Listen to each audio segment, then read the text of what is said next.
If I had the training that I'm about to share with you 5 or even 6 years ago, I would be a ridiculously wealthy individual by now.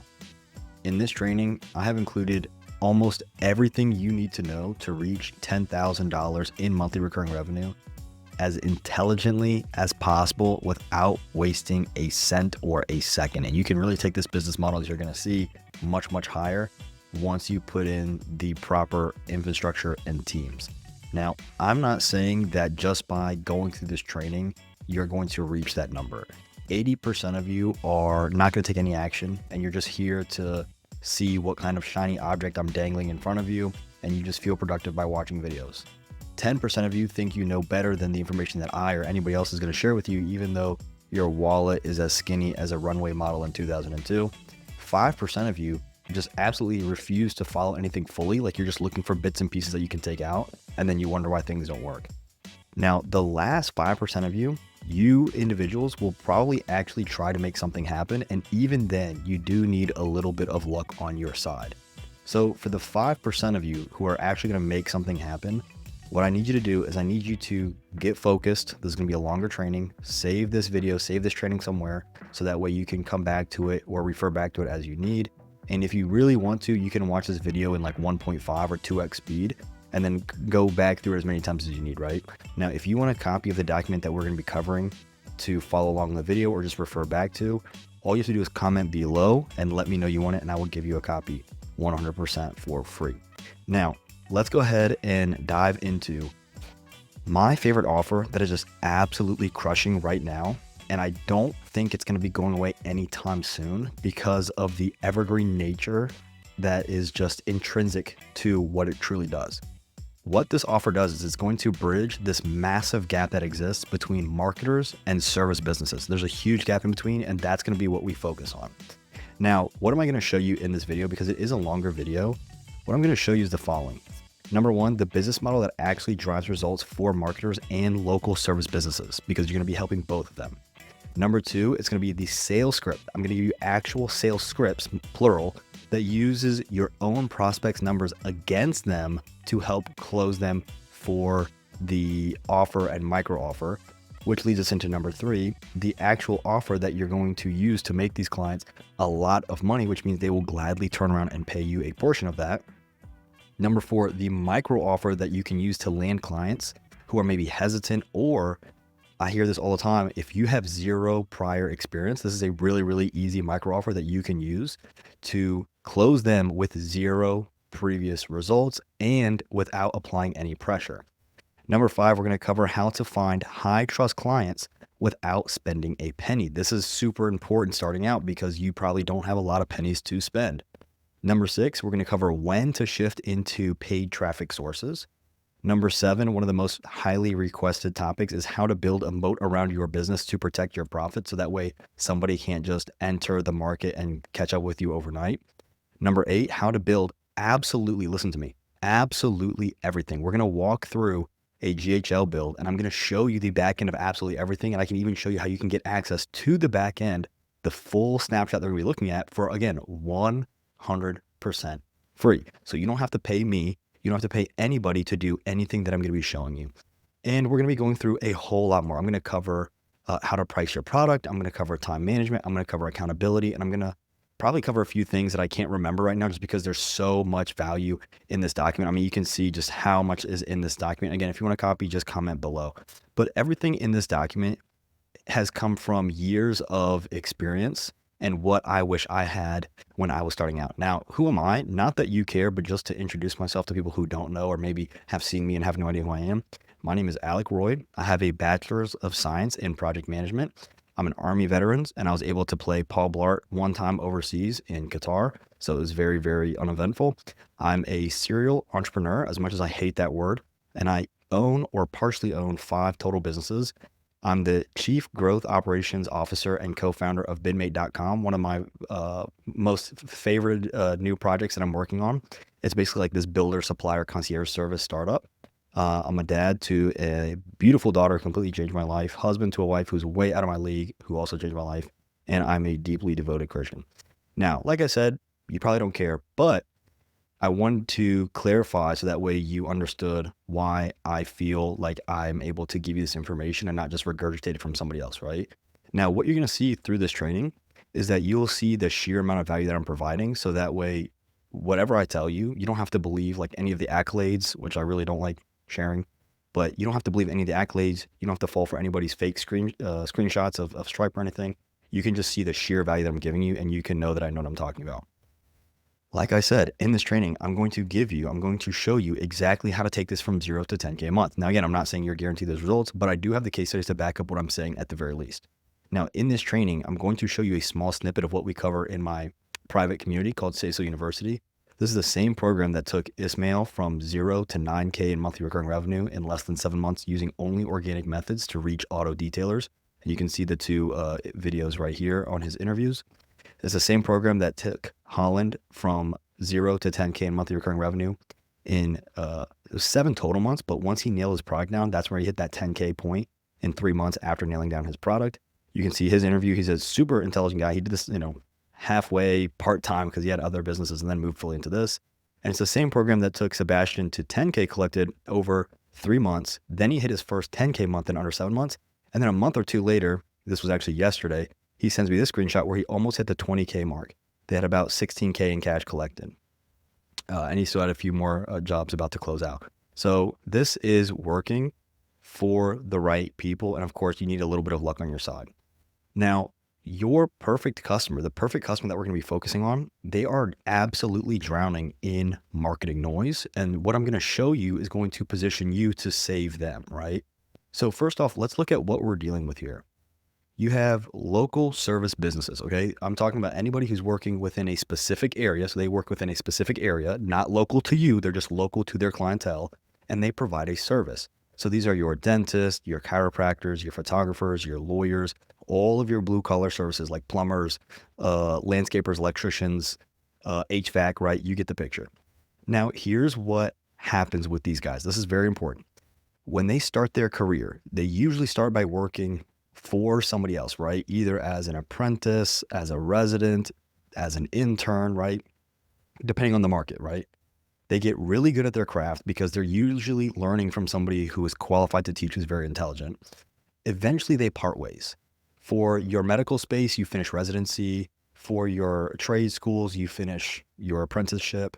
Or maybe you're working for an individual and you think to yourself, okay, well, I could do this on my own. I could do this better. I'm really good at this. I would change things. And if I do it on my own, I can collect my own payments, right? And if you read the book, The E-Myth Revisited by Gerber, he calls this the entrepreneurial seizure. This is like this moment where they have this awakening that I could do this on my own. And why don't I go and do that on my own, right? So whether it's because the training has ended or just because of the natural events of working with somebody else, the individual, number 4, decides to go solo and try their own ideas. And this is where we start to see the problem emerge. Here's the thing.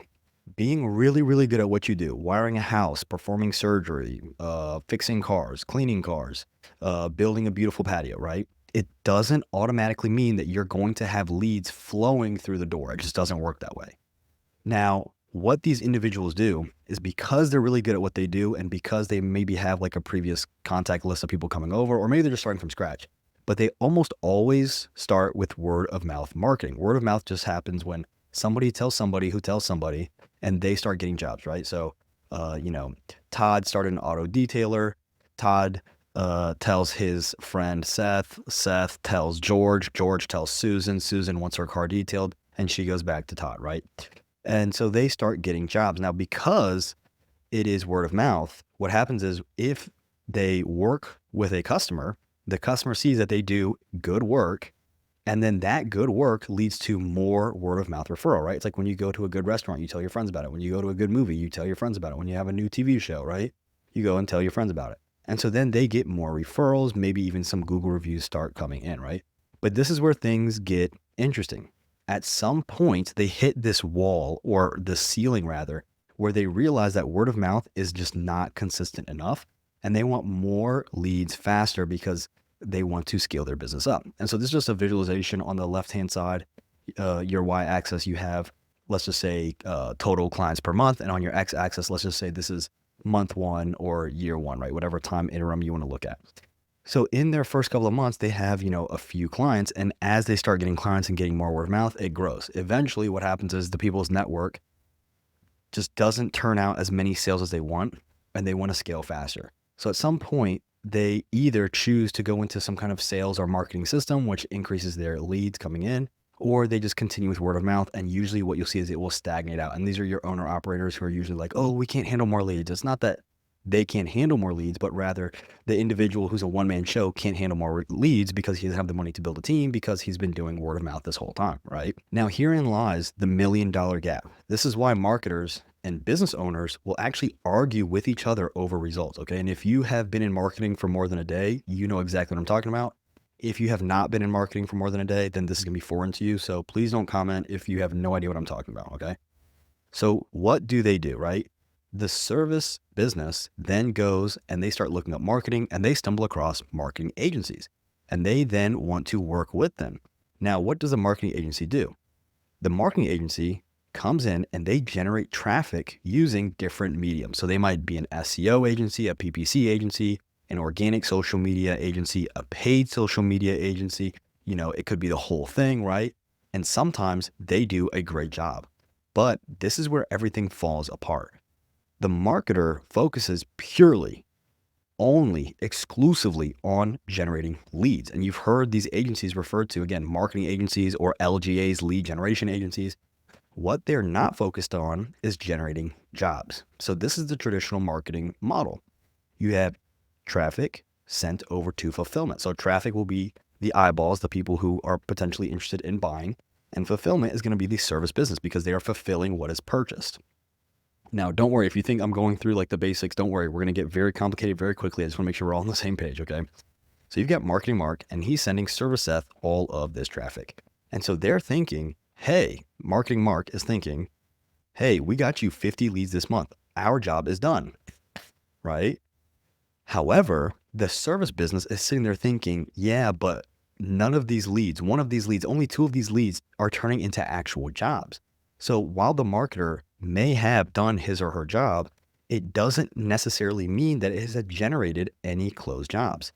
On the other hand, the local service business hasn't closed, so they don't have any jobs. And who do they blame? They blame the marketer for bad leads. And 9 out of 10 times, it could go either way, right? Sometimes the service is really bad at closing. Sometimes the marketer is generating poor quality leads or recycled leads. But the problem is that neither side owns the sales process. So both sides point at the other individual, right?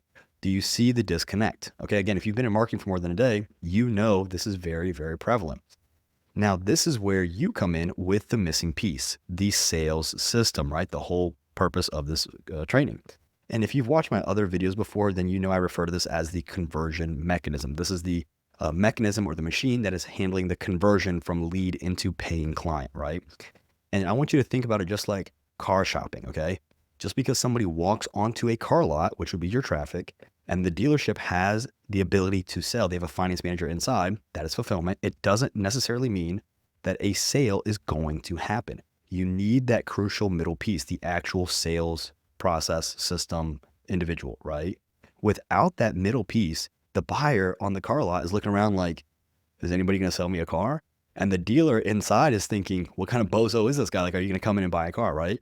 The salesperson is the individual who bridges that gap. They make the magic happen. And this is going to be prevalent in every single high ticket offer. Even in your low ticket offers, the difference is, do we have humans present or is it all automated via just a checkout system? And so what we are going to cover in this video is the sales system model. So now we're going to position you, by the end of this video, you will fully understand how to be positioned between traffic and fulfillment.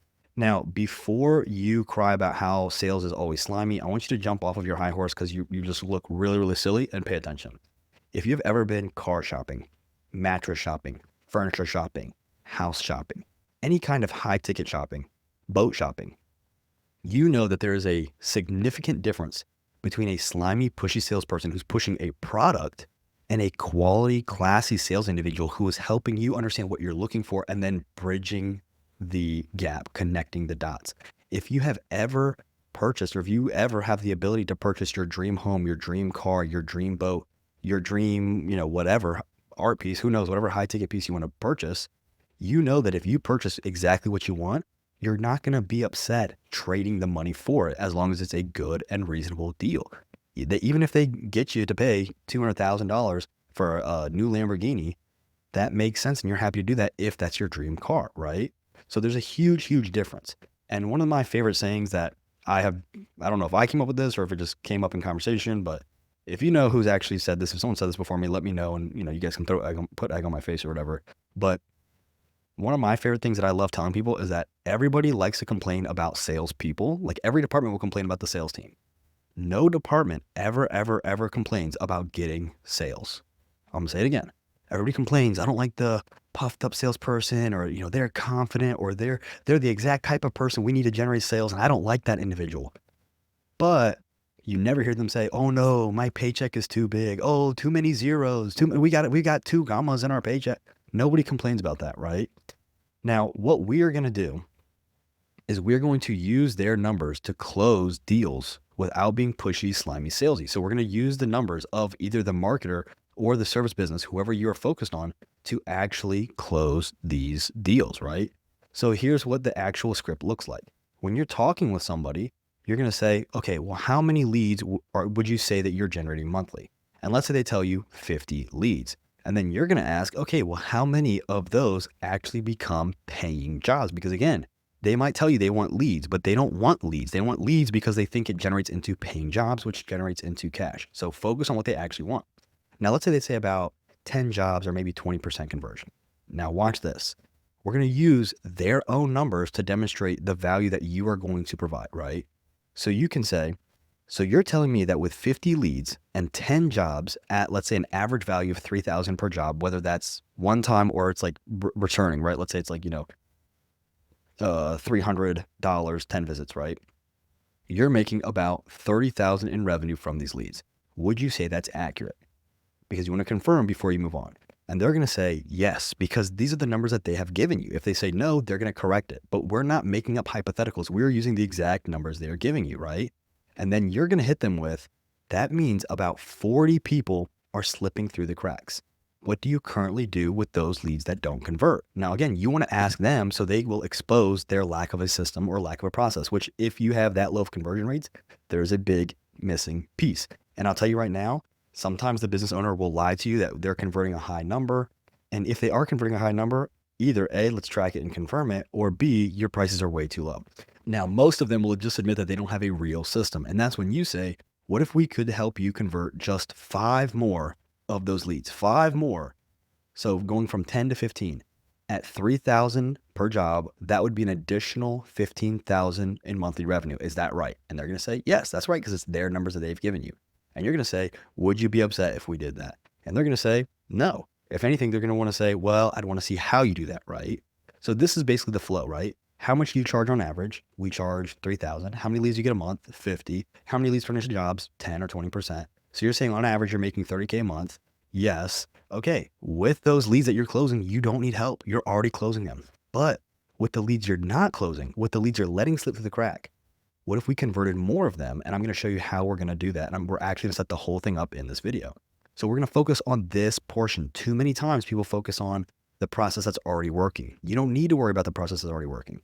If they have a process that's working and they don't know their numbers, let's track it. Then we can give them clear numbers. Then we can move that number up, right? And there's a full video here where I walk through a mock sales call. Now, the individual I'm doing the sales call with is an actual business owner. I'm actually taking him through it, but there were no like real stakes at play. So take that video with a grain of salt, because it's not an actual call, but it is the sales pitch fully, and you can see how people react to it, right? Now, why is your agency going to be different as opposed to all of the other digital agencies, all of the other SMMA and PPC and SEO and LGA and SaaS? Why is this different than all of the different models, right? And this is why clients will actually love working with you. Because what we're doing is not just another marketing service. It's not another basic CRM that they have to figure out or you're setting up and letting them handle, right? You are literally becoming the sales machine, the ka-ching generator, the Blue Benjamin creator, okay, for these businesses. The marketers are going to absolutely love you, because one of the biggest issues marketers have is, well, we're generating you leads, but you're saying the leads aren't good. Now, if they generate leads and you're helping them close, they're going to love you because they don't have to say, oh, we generated somebody so-and-so leads. We put so-and-so in their pipeline. They can now say, we put this much money in their actual bank account.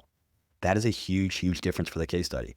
On the flip side, the service business is now going to love you because you're putting money in their pocket. Again, they're not paying for leads. They might say we want leads, but they're actually saying that they want more jobs. And the best part is that the way I have it set up for you is that it is all automated. So you can go with different variations of automation. What you're going to see is you can have it to where it's just done through automations. You can see where you can plug in AI agents, the AI phone, AI chatbots, or you can have it plug into an existing secretary team that's behind the office, or a combination of all three, right? Now, this system replaces what would typically cost between $3,000 and $6,000 monthly in sales staff, or much, much more in commission, right? And this is going to run 24/7 for a fraction of the cost, because you don't have to charge that much money. You can, if you can explain the value and show how you're converting and, increase things. And you can even do commission with this system, as I'll show you how to set up. But you can do this for a fraction of the cost if you want to really close, right? Plus, once they see it working, because it's generating them cash, they'll never want to let it go. Why? It's almost printing money while they sleep. And I'm going to show you how to create reports that will show them, hey, here's how much money we are generating you every month. So they're going to love getting those emails, right? Now, unlike marketing, this is one of the problems that, again, a really, really good marketer has. And I've seen this all the time. Marketers can actually work their way out of business. You can be so good at marketing that you lose your job. Because if you flood a client with jobs they can't manage, they're going to cut you loose, right? They're going to say, oh, we got too many jobs. Thank you. You've been awesome. But we don't want to pay you anymore. And the marketer's like, wait, I just got fired for being too good, right? So what we do is we're going to plug this system into their job management software, like Java or Service Titan, whatever niche specific CRM. Or in this video, I'm going to show you how to actually recreate an active job system. So this is the flow, right? You establish your sales process. We're going to document their sales process on a calendar or on a whiteboard. We're going to build their sales CRM. In this video, I'm going to cover how to use it in GHL. If you have a problem with GHL, I will change your mind. And if not, you can go somewhere else. Then if they're using a third-party CRM, we're actually going to plug the sales system into their third-party CRM. And then we're either going to, like I said, connect with automation software, or we're going to set up their job CRM. And whatever software that you see a lot of your people going to as opposed to yours, we're going to start looking at why they like it. We're going to duplicate the benefits and we're going to enhance it. And then we're going to set it up in your system. And if you actually niche down the way that I tell you in other videos, your product, your case studies, and your audience will build a phenomenal moat around your business, which we'll cover later in this video. Now, if you are somebody who just wants to white label a CRM like GHL, high level, I call it GHL because the website is gohighlevel.com. If you're one of those people who's like, it's HL, it's high level for short, you're really cool. Congratulations. Your mom's super proud of you. We're just going to call it GHL for, ease of moving forward. Okay. But if you're just trying to white label your GHL CRM, it's never going to happen. And you don't have to believe me. By all means, you can go do it on your own. It doesn't impact me whatsoever. You can come back when you're ready. What I'm going to be showing you is not rocket science. Okay. But you need to follow the steps exactly the way that I'm telling you on how to do it before you think about doing it your own way, okay? You're going to map out the transformation. You're going to use their exact words to close them. You're going to show them the math, and we're going to build a system that's impossible to screw up. And I'm going to show you how to do absolutely all of this, okay? If you do this right, you will have a business that sells itself exclusively through results if you want to. And we can, of course, add fuel to the fire with the marketing tactics, okay? Now, going into this, especially as a beginner or somebody who is maybe a marketing agency trying to introduce this offer into their system, right? You want to date before you commit. And we're going to do that using a database reactivation game plan, okay? So this is exactly how you're going to start talking to these whale clients, these big clients, or what might feel like a big client to you with 0 case studies to build this thing up, okay? What most people get wrong is they're trying to sell the full system out of the gate. And you can definitely do that, especially as you build up. If somebody comes to you saying they want the whole system, you can do that as well, okay? But if you are starting out brand new, I would highly recommend starting with the DBR. Don't try to sell the full system out of the gate, right? Instead of getting married at first sight, just date first, okay? This is what we do when we're using what's called the micro offer to start. We're going to use the DBR, the database reactivation approach, and it is absolutely beautiful in its sheer simplicity. Here's how it works. Remember up here, the way that these individuals start is typically through word of mouth, through leveraging their networks, their connections, et cetera, et cetera. What we're going to do is we're going to take those pre-existing clients or previous clients from the past. And every service business is sitting on top of that gold mine, which is their existing and past customer list. And of course, these individuals are not using it. So many times people say, well, we want to get more clients. We need new clients. They want new clients. Why? Well, they want new clients because they think that means more money, and more money is what they actually want. So if we could instead just have existing clients continuously come back or send referrals, then we're really capturing more business for a fraction of the cost, because it is significantly cheaper to spend money on a text or an email than it is to run ads. Again, these are people who have already paid them money, already trust them, and are way more likely to do business with them again, right? But most businesses, what they do is they just let this list collect dust because they think it's a one and done kind of deal. So at the top of your flow, what we're going to see is that there's other traffic sources. Your Google business profile, or GMB, Google My Business is what it used to be called, word of mouth. Your pay-per-click, this is your paid traffic on Google. SEO, this is any search engine optimization. So it could be Google, it could be social media, your Facebook or Instagram, any kind of social media platform with paid traffic. And then we have the DBR. And what you're doing with the DBR is you are downloading the contacts list, their list of everybody they've worked with in the past, from their CRM, right? So they might be a jobber. You can export it as what's called a CSV file, or you can upload it if they have everything handwritten somewhere and you got to upload it. Who cares? That's not a lot of work. Have a VA do it if you really don't want to.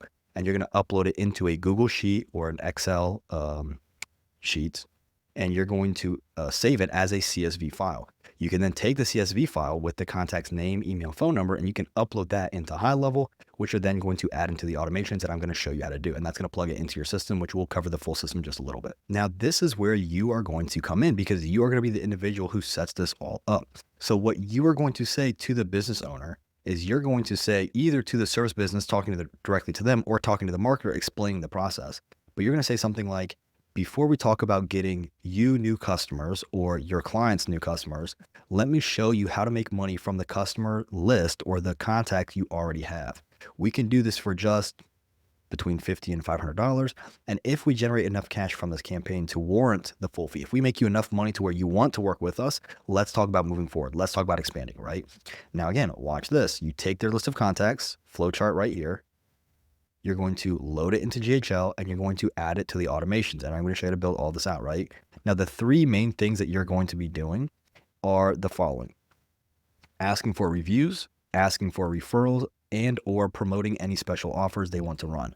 This is how we take the money that's already sitting on the table and just pick it up, just scoop it up, right? Because reviews will increase your ranking and increase your social proof, which will lead to more leads, higher conversion rates. Referrals will lead to more traffic, high trusted traffic, and promoting special offers will bring people back into the system. Now, the beauty of the DBR, this is the beauty of the DBR, is that it is so low cost. You have your A2P fees, you have your email, your domain setup fee, which is like, $12 for a domain. And then you have your SMS and email fees if you're doing both, right?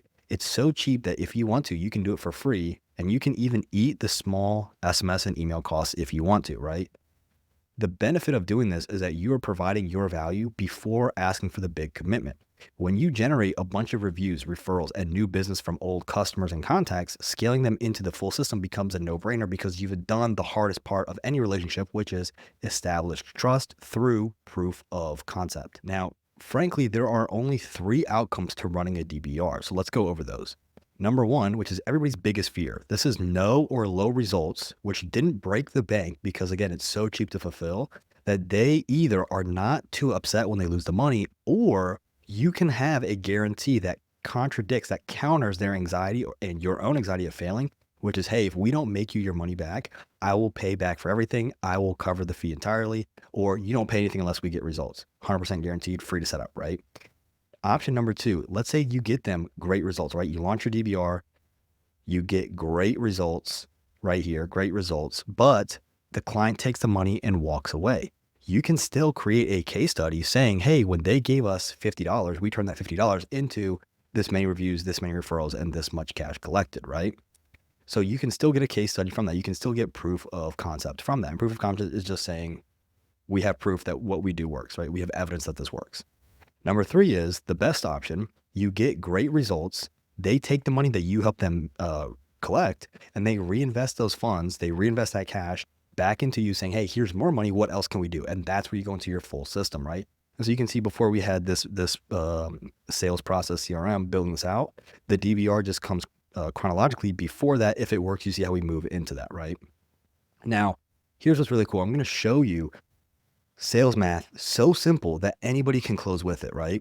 What you're going to do, you can go into a Google Sheet, you can do a chart, you can do a whiteboard, doesn't matter. Abacus, who cares? You're going to create a chart based on their numbers to visually compare your price with the return on the investment that you're going to create along with the offer, right? So what I like to do is I like to start with 2 closed jobs or 1 closed job, just 1 or 2 jobs, and then go up. So 1, 2, 3, 4, just 1 through 10, and then every 5, or 1 through 20, and then every 5, however you want to do it. Or you can increase incrementally via percentage of their total leads. So if they're saying, hey, we've got 500 leads in our system, you can say, okay, if we convert 1%, 5%, 10%, 20%, right? And so the idea is that whatever you do, you are showing them a direct return on investment to help them imagine, help them visualize the results, as well as, or which will lead to you convincing them to really want to work with you on developing a strong offer. So for example, if I show you that we can make a lot of money, as long as you help me create a really good offer that you're willing to discount your services, they might be more invested to really making this work, right?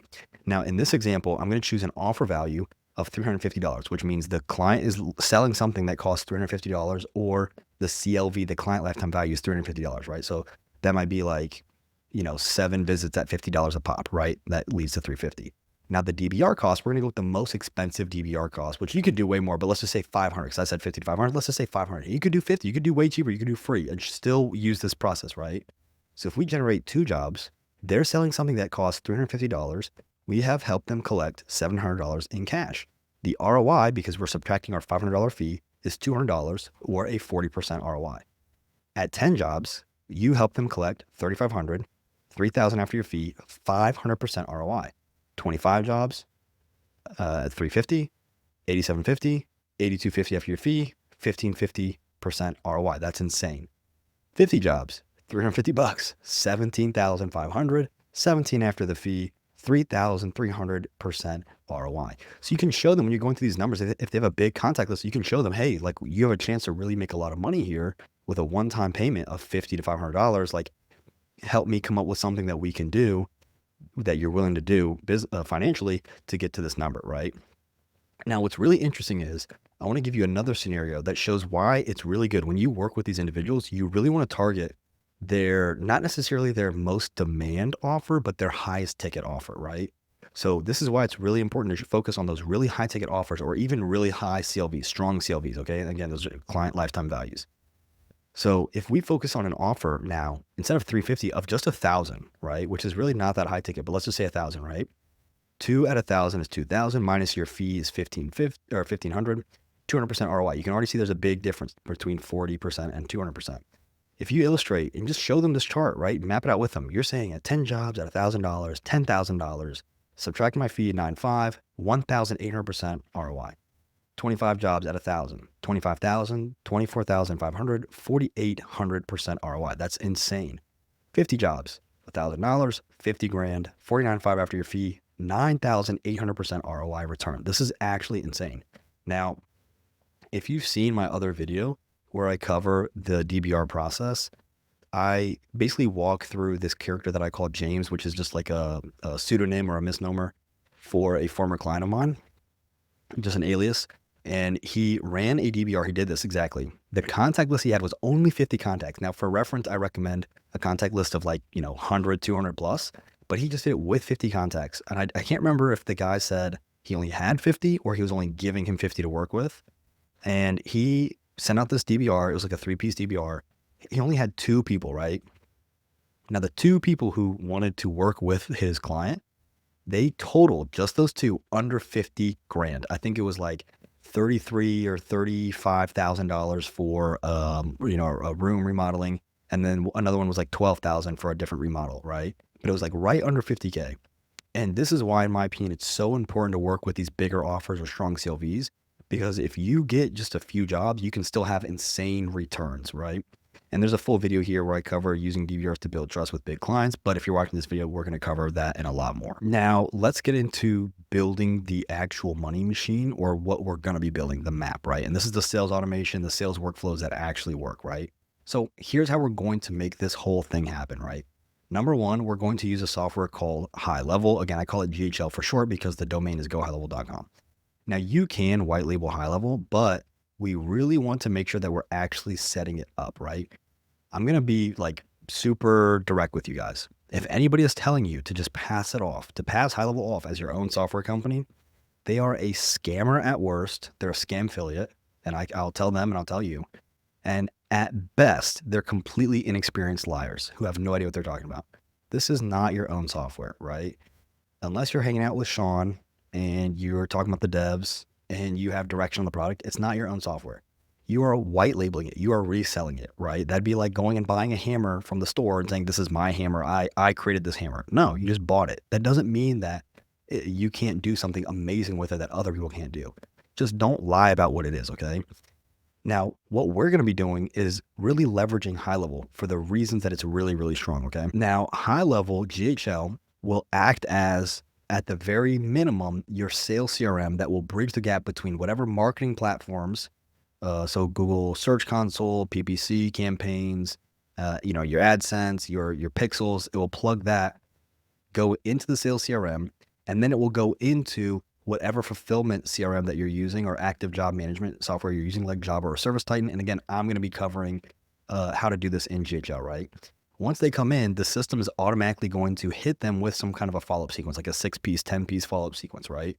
So for example, day one, boom, right away, immediate outreach for a quote and measurement. If they don't respond, we're going to hit them with a combination of voicemails, emails, and text messages to get them to come in, right? Day two, using a different channel, the sequence is going to continue for several days, and then it's going to space out. So for example, it'll be like every day for 4 days and then every other day for 5 days kind of thing, right? And people love this stuff. Oftentimes we get responses like, oh, thank you so much for reminding me, right? We're even going to have messages go out at different times of the day where we think they're going to be getting off of work. So for example, sending a message between 5 and 6 p.m. That way we know they're not at work and they're actually free to do something, right? And the cool part is, the part that really makes this stick nicely is that once they're done with the service, the system will kick back in to generate reviews, referrals, and start promotions. I'm going to show you how to do all this, okay? But if we do this really smart and they leave a good review, we're going to add them to a list of VIP for special promotions, right? Let's say they leave a bad review, we're going to have a completely different campaign that's focused only on making things right, so they remove that review. I'm going to show you how to do all this stuff, right? So here's an example of a system overview. It's going to be hard to look here, so let me just go ahead and pull up the Canva I have. So again, you've got your traffic source right here, which we've already covered how you're going to generate traffic for very, very cheap with a DBR. We're going to push them to some kind of landing page focused on getting a quote, either quickly or instant using an auto quote generator, which I have another video on.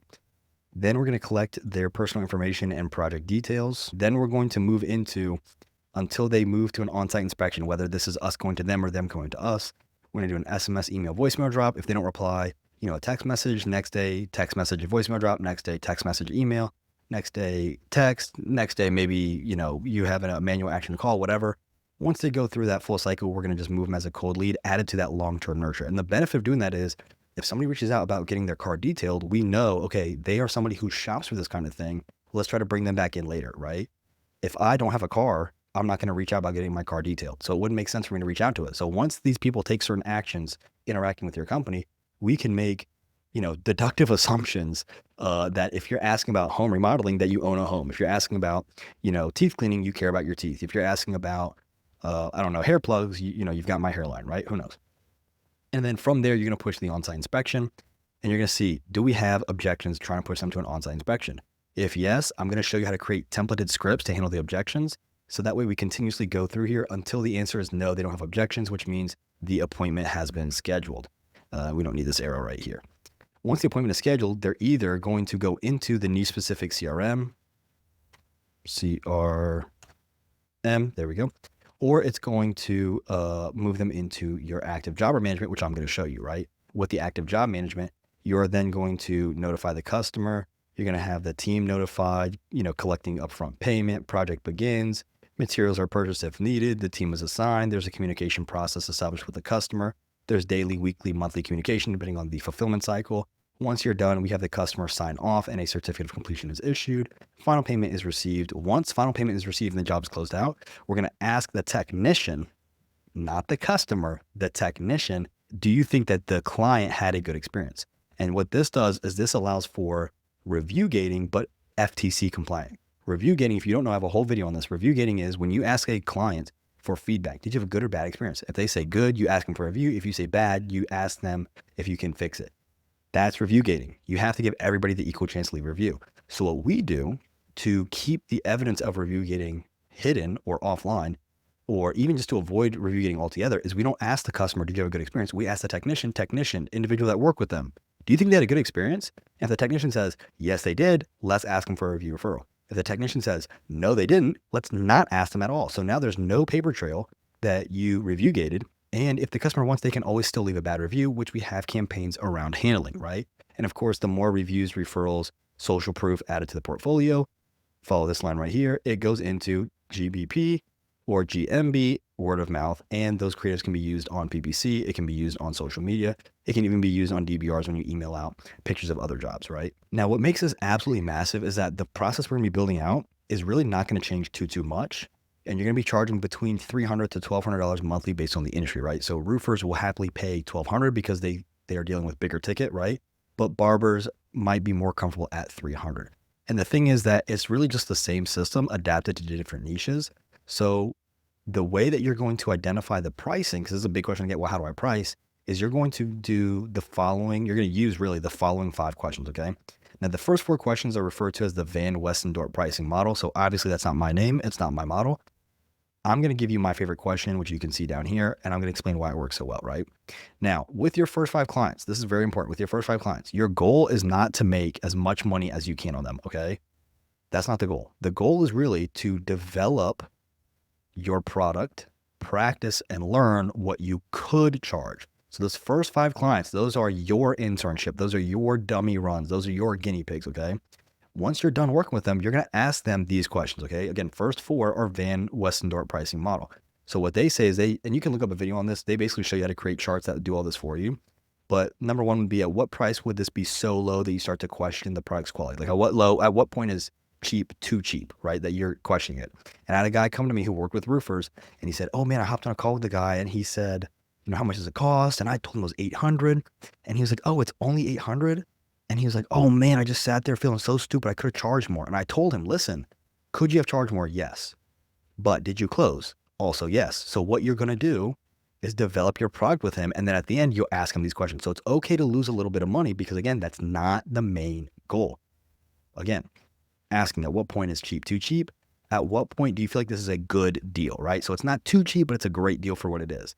On the flip side, at what price point does this product become a little bit expensive? Or you're like, oh, it's a little close. It's a little, too high for me. And then at what number is it, in fact, too expensive? And so the idea is when you're asking a lot of people, you can chart the graph and find the similarities. My favorite question, this is, maybe it's because I have 3 total working brain cells. My favorite question is, and this is all I ask them basically. I say, hey, we've worked together. We've gotten you really good results. How much money would you have paid for this product? Would you have paid for this system had you known then what you know now? And what's funny is sometimes they'll say something like, well, you're not going to change the price, are you? And I'll be like, no, don't worry. Like, it's for the other guys. And they go, okay, well, I pay, $297 right now. I would have gladly paid, $497, $597. And we hear this all the time. I would have paid triple this, right? And sometimes you're like, stab in the heart because you're like, I could have made so much more money. But again, the first 5 are your guinea pig. You can say first 3, first 10, whatever, but have an endpoint. I usually say 5. The first 5 are your guinea pig. And then from there, great. Instead of going into the market at $300 a pop, I can go to the market at $400, $500, $600, $1,200 a pop. And we see this all the time, right? And so your core 5, your main 5 are respected. They're grandfathered in, which means their price doesn't change. But now you're hitting the market, charging your full rate, not leaving any money on the table. Now, if the goal of the first 5 clients is truly to develop the product, let's look at how to understand product development, even for people who hate building products, right? Because this is going to be one of the most important things, one of the most important lessons I can give you. And because I'm talking about product development, it's going to go way over people's head because you guys just want the fun and sexy stuff. And it's just not how it works, okay? Developing your product is where most people massively overcomplicate things. And because they overcomplicate it, they want to avoid it, right? the first thing you understand is you don't need to have everything perfect before you start. If you think I need it perfect before I start, right now, I'll tell you, you're either A, completely inexperienced, or B, you're just completely afraid of being, a failure. Both of those thoughts have to go out of your head. If you want this to work, I'm going to show you that if you really want to perfect your product, I'm going to show you right now how to do that. All you need is a basic framework that you can improve based on what the market tells you. This is your framework. I'm going to show you how to build this whole thing in this video. Once you have your framework, you need to gather feedback from your actual clients every 2 to 4 weeks. And all you're doing is just straight up asking them. Don't overcomplicate it. Don't, try to make the language super eloquent and fancy. Just straight up ask them, with this product, with what we're doing with you, what do you like about the product, about how we talk to you, about our interactions? What do you dislike about the product, about how we talk to you, about our interactions? What should we keep? What should we get rid of? And you're basically just going to continuously ask that until they have no negative feedback. And when they have no negative feedback, instead of not asking them, you're just going to ask them every 3 months, every 6 months, after every update, right? But you always want to keep your finger on the pulse to make sure that your business is alive, right? So you're going to release your product. You're going to gather feedback from the system data via reports I'm going to show you to build. And you're going to, very important, gather feedback from the client. I see people all the time try to do one or the other. Again, you're not fooling anybody but yourself. You think, oh, well, I'm going to do it the right way or don't do it at all. Those are your two options, okay? There is no try. There is only do. So as you gather feedback from both systems, anything that is doing poorly, you're going to address, and you're going to address it via testing. I'm going to show you how to set up split testing to test things and find what works better. Anything that is doing well, you want to maintain those performances to sustain those results, right? So if it's doing well and they love it, don't get rid of it. Maybe say, how can we make it better? Like, what do you love about it? Let's see if we can make it better. But the things that are doing badly, that's where you really want to focus on those, leaks in the boat kind of thing. Now, a lot of you, because you want everything perfect, or so you think you want everything perfect, it's not that you want everything perfect. It's that you are absolutely terrified of negative feedback. You're absolutely terrified of rejection, of failure. And you're thinking completely backwards. Show me one person, one successful entrepreneur who has not failed several times along their path, right? The negative feedback, right? Let's talk about negative feedback. When you're asking for negative feedback and the client is giving it to you, the client isn't giving you problems. They're not giving you problems. They are, in fact, telling you where the problems already exist so you can fix them before those problems kill your working relationship, kill your product, and ultimately kill your business. Let me ask you, does a doctor give you cancer? No. Or do they tell you that they see cancer and that they need to excise it? And yet, how many people say, oh, I don't want to go to the doctor. What if I have cancer? Brother, you got cancer whether or not the doctor tells you. The difference is, do you want a chance at removing the cancer from your business, which is either cancer or a problem with your product, fixing it so that way you can heal and move on, right? Pretending that your client is giving you a bad product or is giving you problems is equally stupid thinking. They're just showing you where problems already exist. Even some of the worst clients who are like, oh, I don't use the system. They're telling you the system's not easy enough for them to use, right? Now here's what's really wild. Most people think that product development is this complex thing where you need to come up with everything yourself. And that's the beauty of doing this my way, which is not even my way. I take it from other people. Go read Value Proposition Design. Go read, Ultimate Sales Machine. Go read Demand Side Sales. Go read all of this literature on people much smarter than me, okay? What they will tell you is it's the opposite. Your customers and your system data will literally tell you exactly what to build and what to change. You just need to A, start, and then B, shut up, listen, implement, repeat. Shut up, listen, implement, repeat. Shut up, listen, implement, repeat. That is it. That is what this is. But you can't ask for feedback if you don't have a product, and you're not going to have a product if you're too afraid to put that product out, and you're going to be too afraid of putting that product out if you think it needs to be perfect. Again, that is stupid, backwards thinking. If that's you, I've been there before, so I'm not calling you stupid. If I'm calling you stupid, I'm calling you stupid. And you know what? Maybe the shoe fits a little too well. But get rid of that thinking. I'm giving you permission to take that burden off of your shoulders, okay? Now, the best part is this. As you add these pieces of product development based on the market feedback, based on your clientele feedback, your product is only going to get better and better. In the beginning, they might give you a lot of feedback. Maybe it's really bad. Who cares? But that feedback will start dwindling down if you shut up, listen, implement, repeat, right? As you do that, it's going to get better and better results, which means you're going to get better and better case studies. And the case studies, as they get stronger, because your results are getting more and more impressive, because you built exactly what the market needs, the thing will then eventually practically sell itself. Because all you're doing is saying, what do you like? And fixing it, right? And the system, this whole system becomes this beautiful flywheel where better results lead to better testimonials, right? The better product leads to better results leads to better testimonials leads to more clients, more clients leads to more feedback leads to better product, and repeat as you're getting more and more cash, right? Now, at this point, we understand the business model, the offer, the micro offer, but now let's look at how we actually get clients on board. So that way we can go into building the product for them, right? So now that you understand what we're doing, let's look at finding some actual clients. And this is going to be the flow chart that you're going to go through. And you can see in very corny fashion, it forms some kind of a funnel, right? As it dwindles down. But let's go into this, right? The first thing you need to do, start with your existing network. I don't care if you've been in business for 50 days. I don't care if you've been in business for 15 years. I don't care if you've been in business for an hour and a half. You have a network of people who you know, and people who you know that know other people that know other people that know other people. Okay. I don't care what the connection is. I don't care if it's your brothers, cousins, pet goldfishes, owner who, the store where he bought the leash from's guys, cousins, grandpa's nephew. I don't care. Find a connection. They exist. If you can't find a connection, then you're either not trying hard enough, or you're really just not cut out for this, which, probably is just the same thing said twice, right? So think about service businesses you already know. You're already engaging with. My first client was my landscaper. I didn't want to mow my lawn. My wife and I just bought a home. I didn't want to mow the lawn. We had a guy come out. I walked out to him. I said, hey, you do a good job mowing your lawn. Your website sucks. I don't know how to mow my lawn at all, but I'm really good at making websites. Meanwhile, I had never built one. And I said, hey, I could do this for you. How much money would I have to make you for you to mow my lawn for free? He said $6,000. 8 weeks later, we made him $28K in a single week. Never had to pay for my lawn to be mowed again.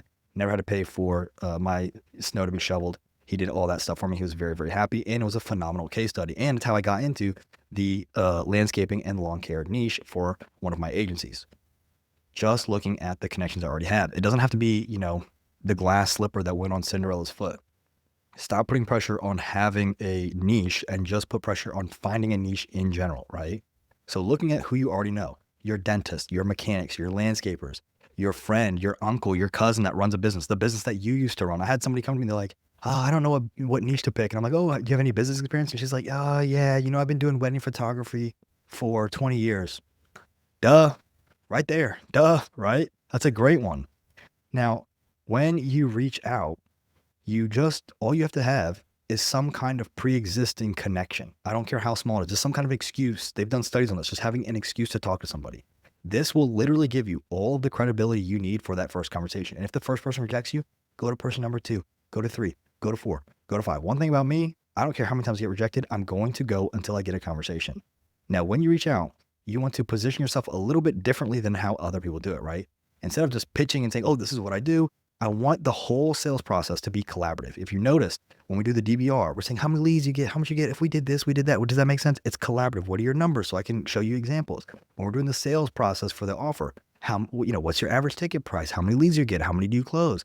What do you do with the ones you don't close? It's collaborative. It's a conversation. It's not you talk, then I talk, then you talk. It's not that, okay? It's a conversation. So what I say is something like, hey, I'm working on this system to help service businesses convert more of their marketing leads into sales. Honestly, I would just love your expert perspective on this because so-and-so told me you're really good at what you do. Would you be open to grabbing coffee or a digital coffee if they're too far and just letting me pick your brain about what exactly works in your business? Coffee on me kind of thing, right? During this meeting, you want to focus entirely on their story. I'm going to give you a little pro tip, okay? If you're really bad at dating, your first date should just be you asking questions all about them. Make it all about them. Don't say anything about yourself until they turn around and ask, okay? Make it all about them. You're going to see, they're going to be like, wow, this is a great first date. Yeah, because you make it all about them, right? Ask about their journey. What's working well? What's not working well? Let them talk and talk and talk and talk. It might take a little bit of questioning to get them to open up, but as they start talking, they will eventually mention issues or concerns or frustrations with marketing and or lead conversion, right? If they're not having issues with it, they're going to tell you all the things they're doing well write that down. So when you go talk to somebody else in their space, you can then say, oh, here's some things we could try, because now you know from what's actually already working. But again, 9 out of 10 times, they're going to have problems.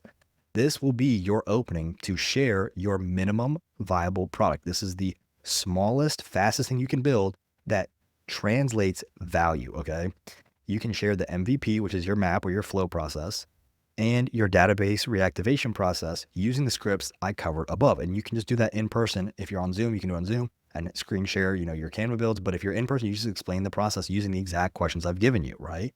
And you want to end with the following, right? Based on what you are telling me about your business, if it's okay with you, or if you're not against it, we could try something that I think might help. I have a system that we could try. I've developed a system that helps convert more of your already existing leads and can even reactivate some past customers.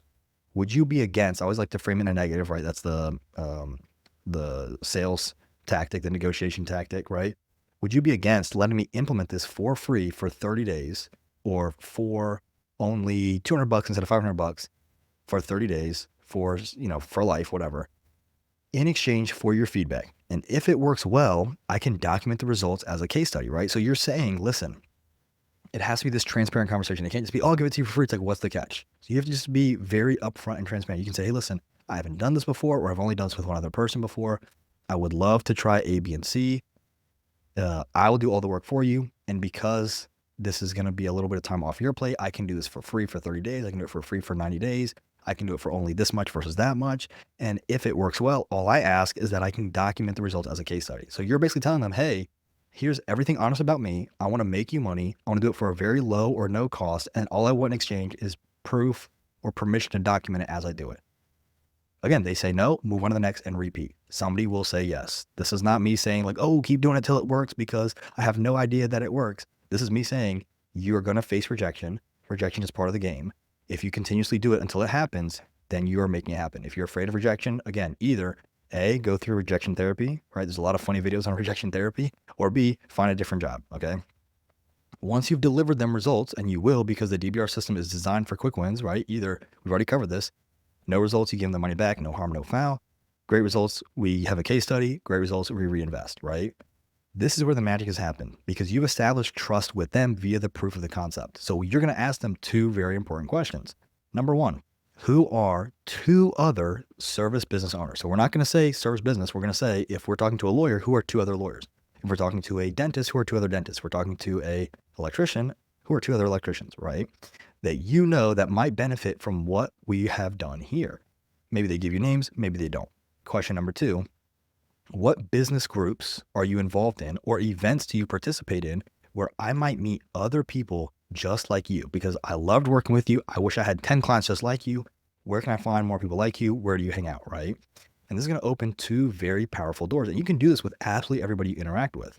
Number one, direct referrals, introductions. That's going to be high trust clients for $0.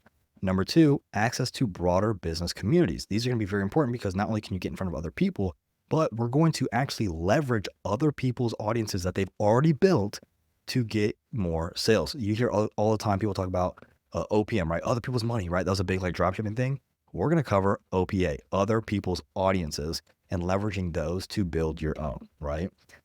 Now we're going to create those detailed case studies with everybody we work with, gather testimonials from as many people as we can from your success with them. You're going to, as you do this process, document everything using the reporting work I'm going to show you how to do, but also just, journaling your experiences with the customer, maybe recording your Zoom meetings, whatever it looks like, but document everything, where they are when you started, the process you took them through, the highs and the lows, because that's what makes a good story. If you just knock it out of the park every time, that's boring. And then, of course, the results, right? Oops. The results. There we go. Now, you're going to take everything that you've learned as you're doing this, and you can start creating valuable content around it, focusing primarily on evergreen platforms like YouTube and blogs, right? As I'm recording this video, TikTok is like getting banned. So if you're just making content on short form platforms or platforms that aren't here to stay or are changing, right? Like Twitter became X and a lot of people left over to Blue Sky. Who knows how long Blue Sky will be a thing, right? So picking those evergreen platforms, again, YouTubing and blog are very, very, very evergreen, okay? So when you are creating your content, you're putting on YouTube and blogs, right? Now, when you share content, all you have to do, this is like how you avoid imposter syndrome 101. Share insights about what actually worked in the business. Just share insights. Don't lie. Don't inflate results. Don't say we're really good if you're not really good. Just say, listen, this is what we did to go from here to here. There's a lot of other ways. There's a lot of people doing way better results. I just want to share what got you from here to here. What happens when you do that is, number one, nobody can argue with your experience. And number two, people will see somebody who's very humble in their craft, right? Those are two very, very strong points for you making content and getting people to want to work with you. It's much easier to be relaxed when you're not making stuff up as you go, right? If I was just lying about everything on here, I'd have no idea what I'm talking about. And you would see that translated through my voice, my tone, my style, my body language. Then what you're going to do is you can then use or share this content when you're engaging in OPAs, other people's audiences, in those business communities that they've introduced you to, right? Now, you're not just posting and ghosting. It's not this very transparent, transactional attempt at engaging.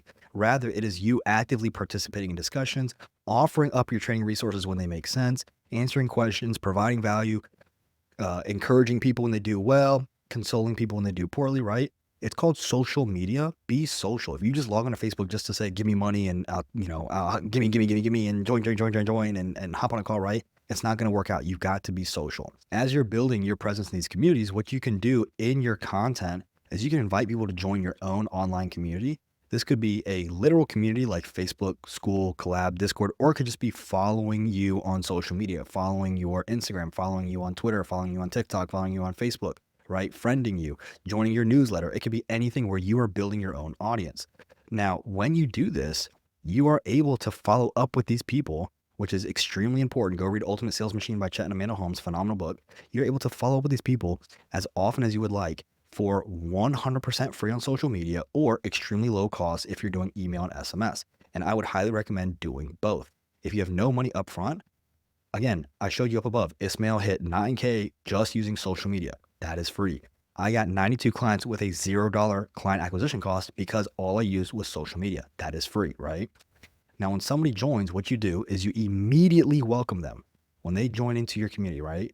You immediately welcome them with appreciation and even more value. Hey, thanks for joining my newsletter. Hey, thanks for following me. Hey, thanks for friending me. Hey, thanks for joining my group. Here's another training. Here's another asset, right? It could be a guide based on successful case studies. It could be a breakdown of common lead conversion mistakes that you've discovered, or it could just be a checklist. Hey, here's 5 things to look at when you're creating a YouTube video. Here's 5 things to look at when you are setting up a GBP for your dentist office, right? Who knows? Now, again, what will happen is when you're doing this, this will position you perfectly to promote your content to your audience for free, for an extremely low cost, right? Social media or email, which of course, if you're making content on a specific niche, will speak to their specific pain points. At the same time, it will position you as the expert because, like I told you before, you niche down, okay? Now, when you ask, hey, do you want to copy this training? Whether you're making a post, whether you're DMing somebody, whether you're emailing somebody, you can then say, if they say, yes, I would, you can then share that value. You can say, oh, here's the training, here's the asset, and follow up in that same email. By the way, how's your business performing, right? Now, the final step is moving into what I call the modified close. Modified close just meaning it is a more condensed version of the full closing process, right? Because you've built trust through the entire process, the whole process has trust. You've been delivering results. You've been sharing that value via case studies and trainings and checklists and assets. You've been maintaining a personal connection because you have been engaging in social media. You've been following up and not just asking for a sale. You've been actually being more, conversational 4 out of 5 times. And that 1/5 of the time you've been asking for something in exchange or giving them a very simple CTA, right? What happens is you create a very natural progression from the free value you've already provided to possibly entertaining the idea of a paid relationship. This is how we're moving them through your pipeline, right? And so the modified close, I covered it a little bit above, is basically this. Hey, here's a training. Number 1, value access training. Number 2, oh, how is your business going right now? Like, what are you going through that is doing, like, what are you working towards? What's your goal? What is a pain point you might be dealing with? And you're going to figure out where can I give them value? When they do is they're going to say, oh, well, we are struggling with A, B, and C. Great. What are you doing before you give them value? What are you doing to handle that? And they're going to say, well, we tried X, Y, Z. And you're getting context, right? You're getting them to open up to vent to you. And you're going to give them 2 to 5 sentences of value of here's what, you could try. Let's say they tell you everything's going well. We're working towards this goal. If they're telling you that they're working towards a goal, make sure you establish a timeline. So they're saying, oh, we want to get 50 clients. Okay, by when? Because what happens when you ask them that timeline and they tell you, let's say we want 50 clients within 3 months. Great. In 3 months, you can follow up and say, hey, did you get your 50 clients? And if they say no, then there's obviously a disconnect. Now, if you don't have a timeline, did you get your 50 clients? Not yet. You don't really have this, end state where they need to have their clients by, right? So having that end time really helps with identifying or helping them self-realize, oh, I'm not getting the results I wanted to get, right? And again, what are you doing to make that happen? Here's what I would do. And then, hey, if you want to, we can hop on a call and I can walk you through the whole process, which is basically this. I can walk you through the whole process of what you can do. You can walk away with a map just like this, right? Or we could build it out for you, right? Now, if at any point they ghost you or deny you, all you're going to do is go back to step one. So the next time you have a new training, you're going to reach out. Hey, I got a new training. Here you go. Thanks. By the way, scroll up in your conversation, whether it's email, SMS, or DMs, scroll up and literally just say, oh, hey, last time we spoke, you told me about this pain or this goal. How's that going? And they're going to give you an update. If they say, oh, we fixed it, great. What's next? Just continue going on to figure out what their next goal and pain is. If they are stuck at any point, what are you doing to make that happen? And you're just repeating through this cycle, right? Now, if they want to hop on a call at any point, I always ask them for the time, like, oh, what day and time, and then I can manually schedule it in GHL's calendar, in Calendly, whatever, or you can send it to them, but I usually see a bigger drop off if you send it to them versus just saying what time and then you booking it, right? Now, again, the beauty of this process is that you're not just finding clients, you're building this sustainable ecosystem. You're building your audience where each success leads to more opportunities. Every new video leads to another sales conversation. And that leads to a potential close, which leads to a potential client, which leads to feedback, which leads to testimonials, which leads to more assets, and it just repeats over and over again. The key here is patience and genuine value delivery at every step.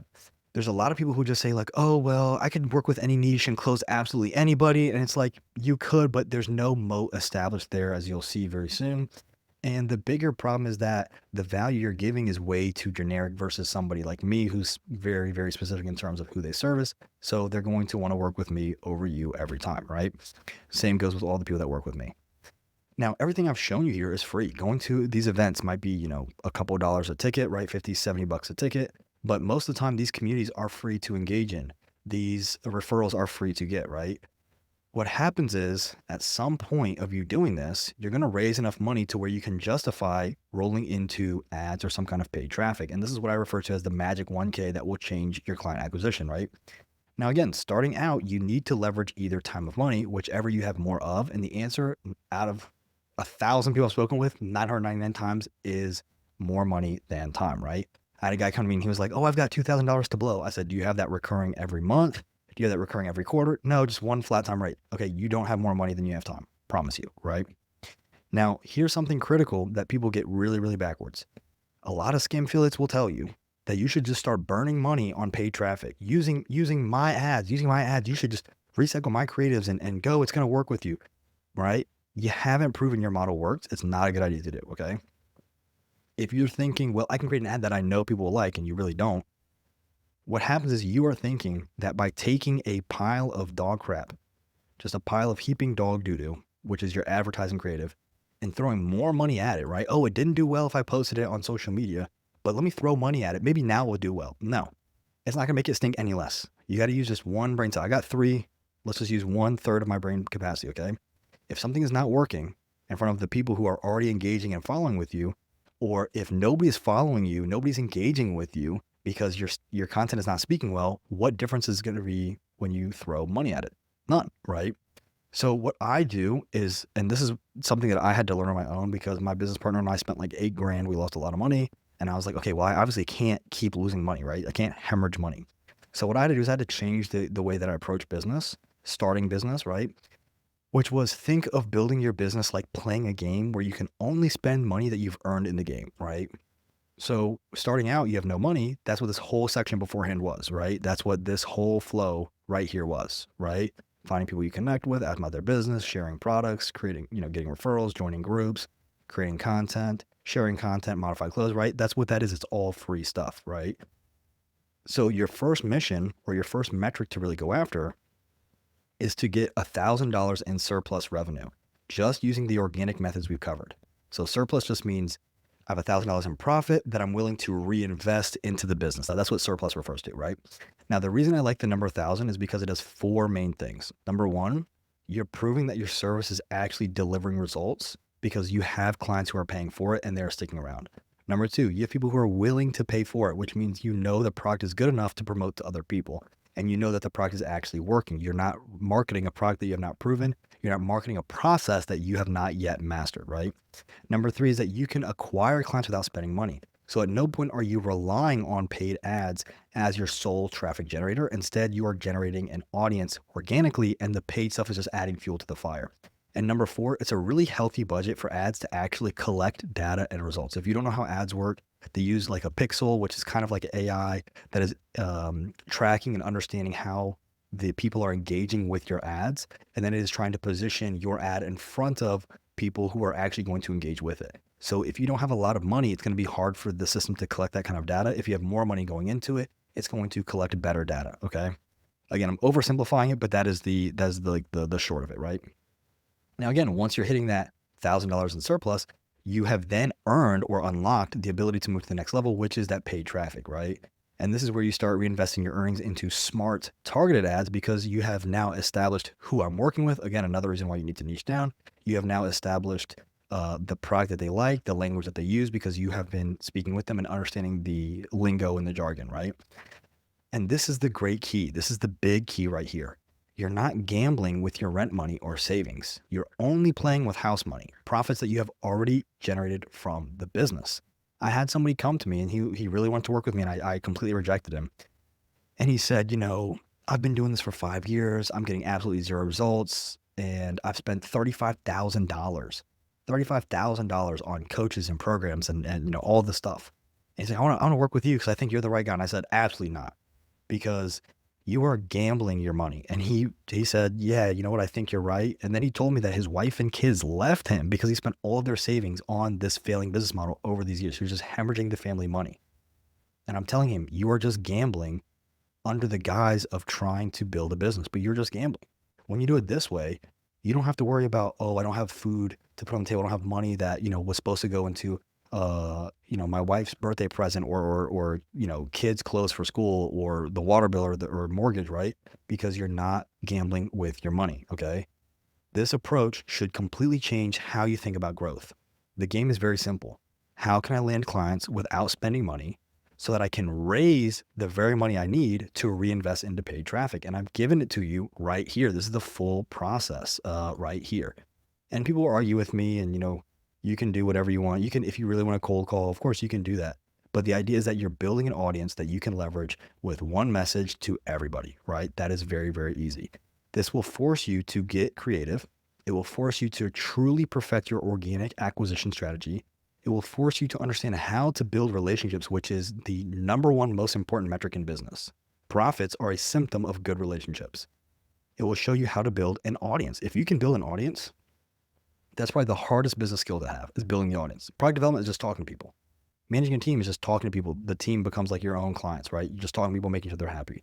Building the audience is the hardest part, is getting your product in front of people. That's why marketing is such a big department. And you can focus on delivering incredible results for your early adopters, your early guinea pig clients, which of course is going to translate extremely positively. It's going to compound phenomenally into your business, right?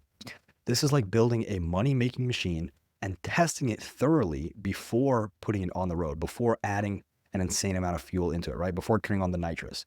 Once you know that the machine is working perfectly, then you can start adding, that nitrous fuel, right? That paid traffic to really scale it up. But again, because this message is going over some people's head, if you start with paid traffic before proving your model, you are just burning money and you're hoping something works until you lose everything. And again, us grown-ups, we call that gambling, okay? On the flip side, if this game of starting an agency is free to play, you can play as long as it takes to win. That's the beauty of taking this model, right? Remember, every successful business that you see pumping thousands, tens of thousands, hundreds of thousands of dollars every single month into ads, they all started somewhere, and that was with a product around a very specific group of people that they knew would like that product, right? They literally earned the right to spend that money by first proving that their model worked without it. Okay. If you follow this rule of thumb, you will build a much stronger, much more sustainable business from day one with way less stress on you and, more importantly, on the people that you are supporting. Now that we understand just about everything when it comes to generating your free clients without spending any money and understanding when to move into paid traffic, let's look at how to actually build a moat. This is a really big question I get all the time, which is, okay, high level, the big thing with high level is that anybody can sign up, right?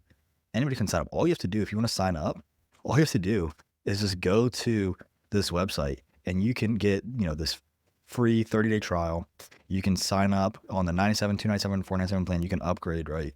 But this is it. This is the whole barrier to entry. If you're just white labeling or if you're just trying to focus on one feature, all you have to do is click this and right away you have caught up with the competition. We don't want that. We want to have an actual moat of some kind put in place, right? So there's really only 3 things that make it impossible for competitors to catch up to you, to touch you, to reach you, right? Number 1 is your audience, right? Which you focus on building. When you pick a specific niche like auto detailers or pool companies and you're actually helping them get results, you're building this really, really cool snowball effect, right? Because your content speaks directly to their exact problems. Your case studies, because you have closed clients, because you've spoken to their exact problems, then show that you're getting results in this specific industry. As you're getting results in that specific industry, your social proof comes from people that other people may know or recognize. And your whole vibe screams, I understand your business. And because I understand your business, I work with people just like you. And because I work with people just like you, I'm the right fit for you to work with, right? Now think about this. If you're a pool company owner, put yourself in the service business shoes, right? If you're a pool company owner, for example, who would you rather work with or who are you going to trust just in general? The random agency that cold call you one time out of the blue that works with local businesses, or the lady who has helped 20 other pool companies boost their sales? It's a no-brainer. I'll take it even further. Who would you even pay more money to, right? So niching down with the audience is extremely beneficial. And it helps extremely with your fulfillment speed because you can have that snapshot that is just duplicated, right? Next, let's look at your content library. Every time that you are helping a client solve a problem, you want to document it. You want to create content around it. Anytime you get a case study, you want to document it. Every win, every obstacle, every weird industry-specific situation that you figure out or just interact with in general, it all goes into your knowledge base, your video or content library. After a few months of doing this, if you're posting every 2 weeks, you're going to have this really nice library of actual scripts that work in your niche, of real numbers and benchmarks that you can share, of specific strategies that work in your vertical exclusively or at least specifically, solutions to problems that most people don't even know exist. And one of my favorite is anytime new tech emerges, you can say, how would a pool company, how would a lawyer, how would a dentist benefit from this new technology? So now what happens is people come to you when new technology emerges instead of leaving you for the next company because you niche down by product. If you don't believe me, go look in the Facebook group for high level and go look at all the people saying like, oh, a customer found out I did high level and they left me for another high level agency, or they left me to do their own high level agency, or, oh no, someone left my AI bot for someone else's AI bot, right? Because you focused on niching down by a product. Again, you don't have to believe me. You can go out and fail on your own and come back when you're ready. And number 3 is your product evolution. This is where it gets really interesting because, as I was just saying, you're focused on one niche. You're going to learn exactly what these businesses need. You're going to spot patterns that nobody else sees so you can develop your product before anybody else. You're going to build solutions for problems that other people, other marketers, other agencies don't understand and can't understand because they're not working with your sub community or within your sub community. And your product gets scary good at solving specific issues. Remember that flowchart we had of gathering feedback and updating the feedback, right? But Alec, this is what I hear all the time. Why can't I just niche down by a certain product feature or AI agents and I can just give it to everybody, right? What a great question. I hear this all the time. When new tech comes out, your clients will not leave you if and only if you niche down by a sub community, right? Like I said earlier, instead they will come to you and say, hey, I see this thing is out. How can we use it for our space? Or, hey, I see this new update. How can we use it for our space? What's really going to happen, because you're going to see these things way earlier than the businesses will, is you're going to say, hey, there's this new AI agent. There's this new AI secretary. There's this new, AI individual that can take phone calls. We can now do all these things with AI. We can do all these things with automation. We can do all these things with QR codes, whatever it is, whatever update there is, you can then tell your clients and say, hey, we have this. Do you want this? And your client's going to go, wow, all the time they're just giving us free stuff included with our package. This is really, really cool. I'm never leaving, right? Like I said, you're building this moat around this sub community. You're not just a random agency, right? You are the expert who knows exactly how to apply these tools in their industry, which is what they care about. They don't care about anything else, right? Think about this. When Service Titan drops a new feature or GHL updates their platform, who is going to figure out how to actually make it work for pool companies exclusively or specifically, right? The general agency who's trying to serve everybody, no, because they have to figure out how to apply this to anybody who comes to them with a paycheck, or you who's been deep in the pool industry, pun intended, and have been working with them very, very closely, right? This is not theoretical whatsoever, because a lot of people will say, you don't know what you're talking about, or I'm doing it, it's been working for 2 years. Okay, go look at what happened with ChatGPT. Go listen to, I think his name is Sam Altman, CEO of ChatGPT, right? He has this video. You can go look it up, go fact check me. And he basically says that agencies that got crushed as AI evolved were the ones that were trying to serve everybody. They didn't realize that they needed to apply AI to a specific niche's problem. And the reason he says that is when you focus on the AI features, on the features itself and only the features, when AI evolves, then you are out of business. So people who are like, well, we do funnel designs only. Cool. When they have an AI funnel builder, you're out of business unless you have a reason for people to come to you and to come to you for the AI funnel builder, right? That is the niche that you are focused on. So when you understand that tech will always evolve and not stay stagnant, you need a business model or niche that focuses on evolving with tech. That's impossible to do if you focus on product only. Remember, your moat should never be built on tools or tech because it's not possible unless you own the intellectual property, unless you own the actual product itself, right? Again, you guys are not waking up and going over to Sean's house and hanging out, right? Sean's the CEO. You're not hanging out with Sam Altman, right? You're not hanging out with the owners of this software. You are owning your own stack, and your own intellectual property is found in the product design and application to the niche, okay? So your specialty is actually the relationship you have with the space, with the niche. So deep industry knowledge that only comes from focus. Real relationships with people in your niche. This is big. Solutions that actually work for specific problems within the niche. Content that speaks directly to your audience who is in a specific niche. And a product that evolves based on real feedback and technological advances, okay? So you can disagree with me and you might make a little bit of money for maybe a year or two.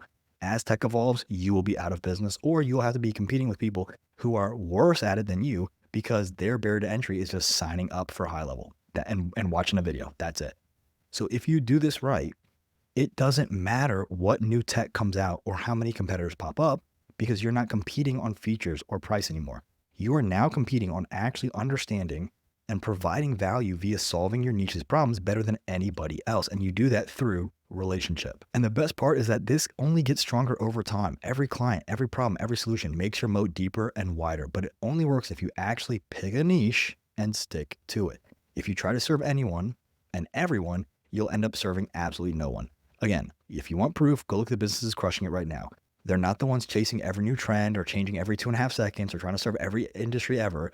They're the ones who picked their lane, dug in deep, and became impossible to compete with in their specific space. The ones who focus on a certain kind of tech only become obsolete every single time. Don't take my word for it. Go look it up. I had a guy one time DM me and he was like, can you look at my product? And I looked at it and it was basically Linktree. But this was, in 2021. I'm like, this is Linktree. He's like, yeah, but it's a lifetime piece. And I'm like, so it's the same as Linktree. It's 9 years too late and it's cheaper. Like, why would anybody switch to you? And he was, a little upset and left. But I was trying to tell him, like, you can't niche down by the product, right? Now, some people will argue and they'll comment. So I want to get ahead of this before they do. Some of you will comment and say things like, well, I have a buddy, he runs an SEO agency. I have a buddy, he runs a PPC agency, and they're absolutely crushing. That's really cool. I've got a buddy who white labels high level, and he's absolutely crushing. That's really cool. Go look at when they niche down and when they built their moat that made it harder for other people to do it. They niched down when it was a level deeper than what everybody else was doing. So when everybody was doing print media, PPC was a huge jump. When everybody was doing websites, funnels were a huge jump. When everyone was doing funnels, automated funnels was a huge jump. When everybody was doing, AI agents was a big jump, right? So it's always one level deeper. When everybody was focused on local services, niching down to plumbers was a big jump. when everybody starts focusing on different blue collar spaces, you're going to have to get deeper and deeper every time. So if you want evergreen advice, if you want advice that will never fail you with niching down and finding community, it's always go one level deeper than the market is going. And then when you start building that moat, you don't have to necessarily evolve with everybody else because you've already established your castle. Okay. Now, the next piece I want to cover is really for people who, again, like I said, the very slim percent of you who are actually going to make this happen. I'm going to go over this very quickly. If you want the document, just comment below. I'll give it to you. You can read through it more in depth. It's just a very dense, part of the video. But if you want to actually go somewhere, you have to manage your time very, very well. Okay. You have to A, stay organized, and then B, stay accountable to what you have organized in your schedule. Okay. Most agency owners, they're absolutely terrible at managing their time. They are either working 24/7 and headed straight for burnout, or they're completely scattered, wondering why nothing gets done, or both, right? And I'm going to show you how to fix this. Now, the first thing you need to do is you need to stop treating your calendar like a suggestion, and your calendar needs to be your North Star. It needs to be your guide in terms of what you're doing on a regular basis. Not necessarily like every minute is scheduled, but you need to have these time blocks that tell you what we're doing and when we're doing it, right? So for example, you can have Monday morning. This is your nobody exists time, no client calls, no team meetings, just getting ready for the day. So it could be first thing in the morning, exercise. I don't care if you are a fully capable human being or if you have some kind of handicap, some kind of exercise to move and get replenished, refreshed, something, right? Maybe it's physical therapy. Maybe it's, some kind of stretching. Maybe it's actually going to the gym and working out, lifting, right? Whatever you are physically capable of doing, making sure you're doing something to like get your body up and moving. This is going to help a lot with your mental state. Next, personal care and breakfast, eating actual food, not just a cup of coffee with a side of anxiety, having some kind of actual nutrients put into your body because you have to fuel your body, which is a machine. As corny as that sounds, it is a machine. Next, you can go into your deep work. This is where you're doing the things that require your focus or, whatever kind of attention you want to give before you start opening up your messages, DMs, and emails, right? And what you're doing is before the world even wakes up, you have already won the day. You've already conquered the day. You've done more in your day than some people do an entire week, right? And you can change all the schedule to work around your own thing, right?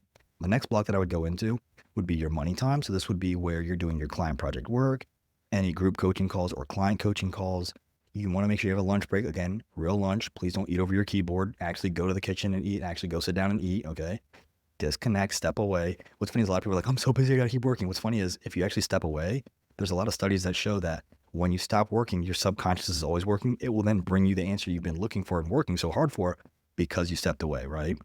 And then any client communications and updates. The next piece, after making sure your clients are taken care of, is making sure that you're getting more clients. So this would be community engagement and outreach, being social on social media, content creation and case study development, business development, and some admin work. And then at the end of the day, you need a life block, family, social time, personal time, and then any kind of next day prep and wind down. I don't mean next day prep for your business. I mean preparing for your next day, like, if you're meal prepping, cleaning up your house or apartment a little bit, right? Winding down, that kind of thing. This is a very simple structure. I understand that not everybody's doing this full time. Adapt the blocks. Make sure you are still spending time every week on taking care of yourself every day. That's a non-negotiable. If you're a stay-at-home mom, I'm a stay-at-home dad who does this, okay?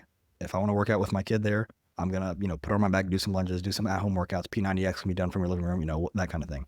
Making sure you have time to take care of the clients you already have so you don't lose them and you develop your product, making sure you're getting in front of more people, and then just taking care of your time and taking care of the people who support you, right? If you have a spouse that's supporting you, if you have a parent that's supporting you, if you have a friend that's supporting you, don't neglect them, spend time with them.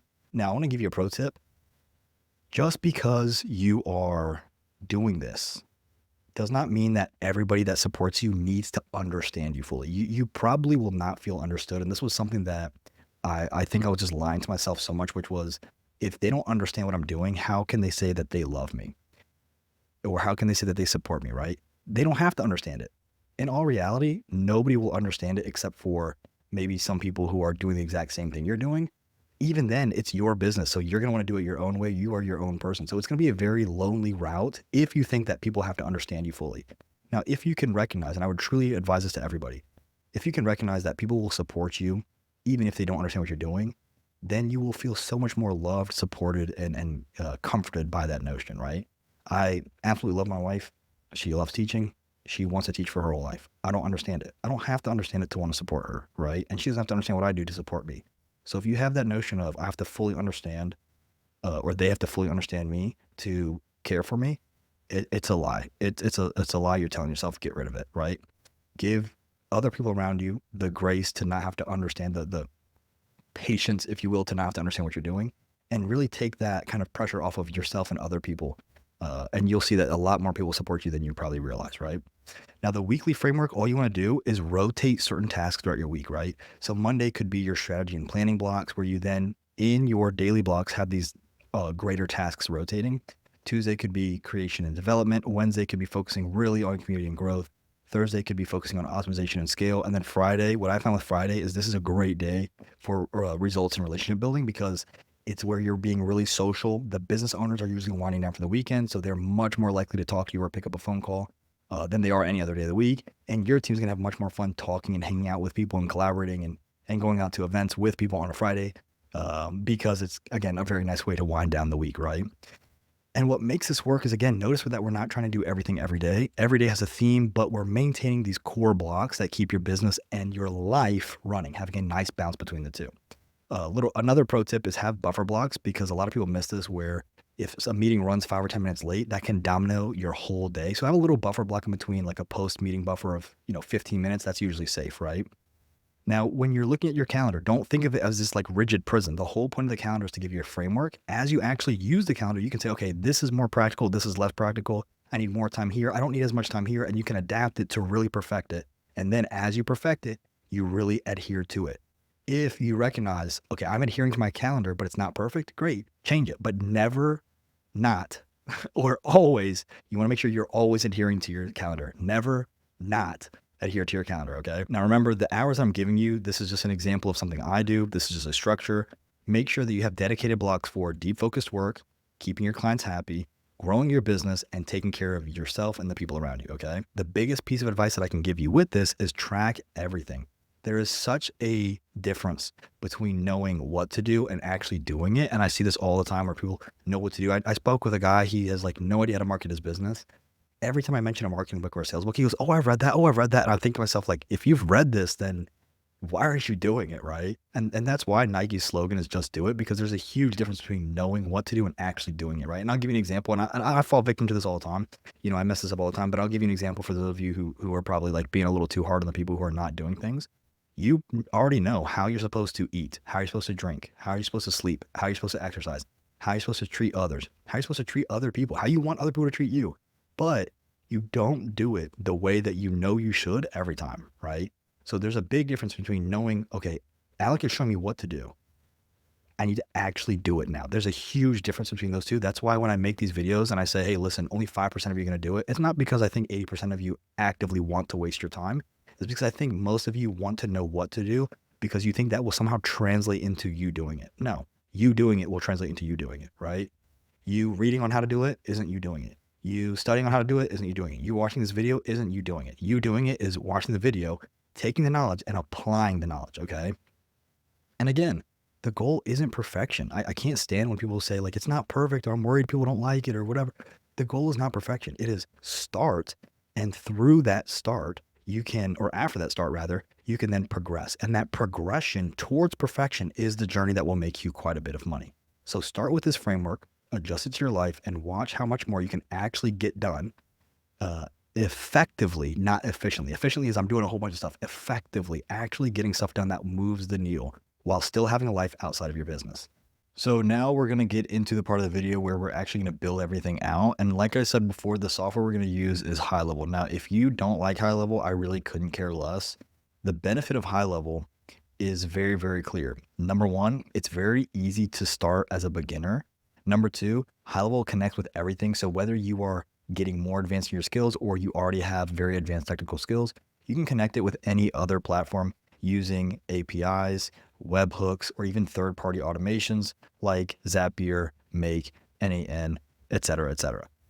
The third benefit of High Level is that as you get additional clients, there's no extra cost, because it gives you unlimited sub-accounts, unlimited accounts for your businesses at that package price of $297 or $497. Now, if you do not have a High Level account, I'll show you how to get one very quickly with a free 30-day trial. But the benefit there is if you have 5 clients or 500 clients, you're still paying that base rate of $497 a month. And then anything that is an additional fee, you can actually rebill to your client, which means they will actually pay you and you can even profit off of that. So at the 297 level, if I charge or if I'm being charged 1 cent a text message, basically I have to pay for that text message and then I can rebill exactly what I paid. At the 497 plan, let's say I've got several hundred users, I can pay, 0.001 cent per text message, and then I can rebill that at a 1.5, 2, 5, or even 10x multiplier. So I can start profiting off of their usage rates. So that's the main benefit of using this process.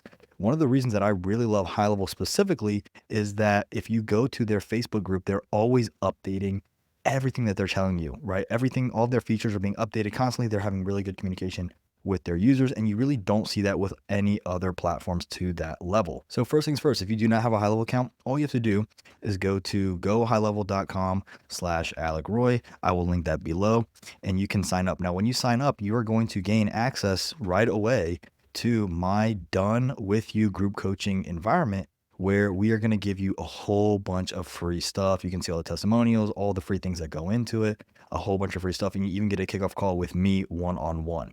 Now, the benefit, let's say you don't even like Alec, that's fine. The benefit of using my account is that not only do you get the free 30-day free trial, but you get it on any High Level plan. Now, a lot of the top affiliates, what they will do is they will say, hey, you've got to use the 497 to get everything. You've got to use the 297 to get everything. Not me. You can, if you click here on step 2, you will see you can join the 97, 297, 497 plan. If you're already a user, you can upgrade.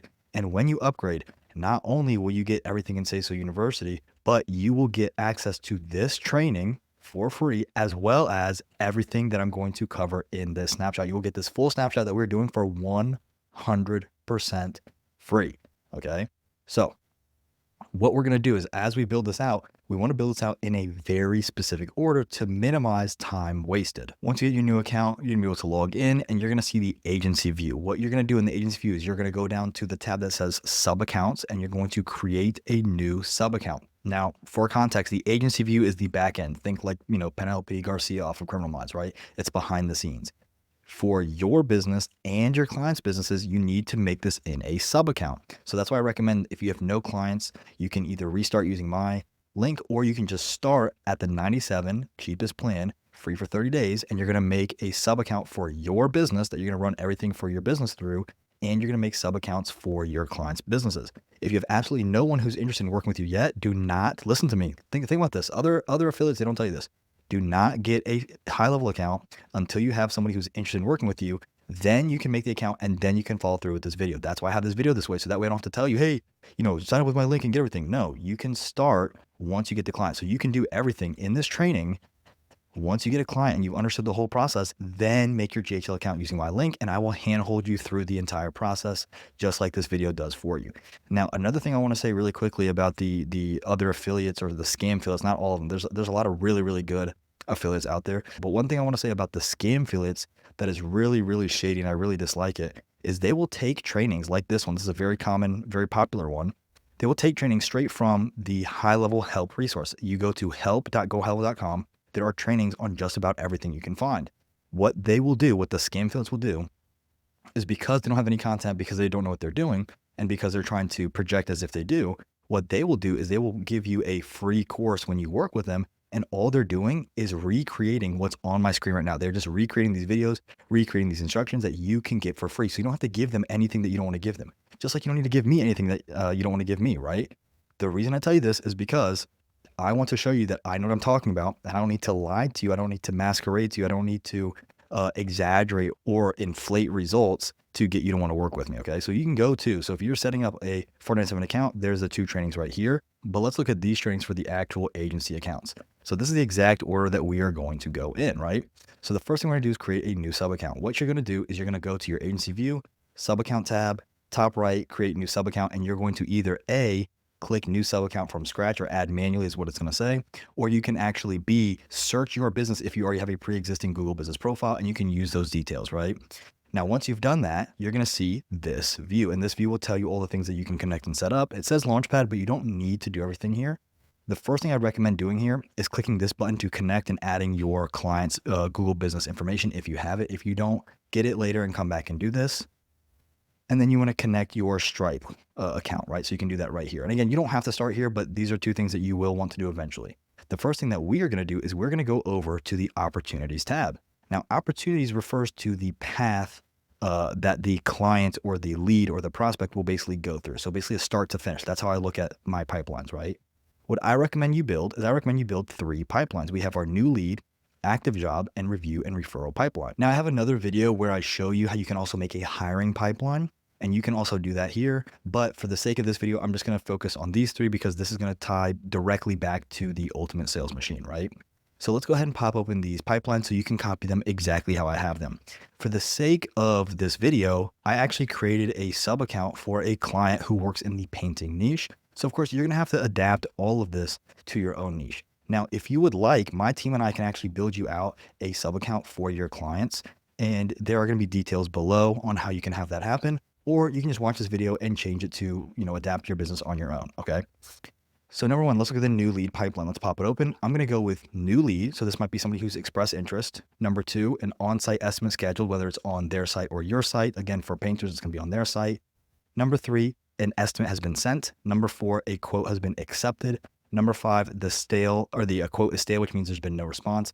And then number 6, the quote has been lost altogether. So you want to make it just like you have it here. And I usually number these so that way it stays in the order. Otherwise it will alphabetize them, which I don't want to have because the next one is active job pipeline. A comes before N, but new leads come before active jobs, right? So now let's look at the active job pipeline. We're going to pop this open. This will be once a quote has been accepted, moving them into an active job. So this will be from collecting payment information all the way to finalizing the job and making sure the client is happy with it. So the stages I'm going to go into are awaiting deposit, need to schedule, scheduled job, active job, revisions or corrections needed, awaiting final payment, job has been closed out, and then if the job is lost or abandoned at any stage. Next, we're going to have our review and referral pipeline, and you can change this one as you'll see when we get to this part of the video, but this is just a standard review and referral pipeline.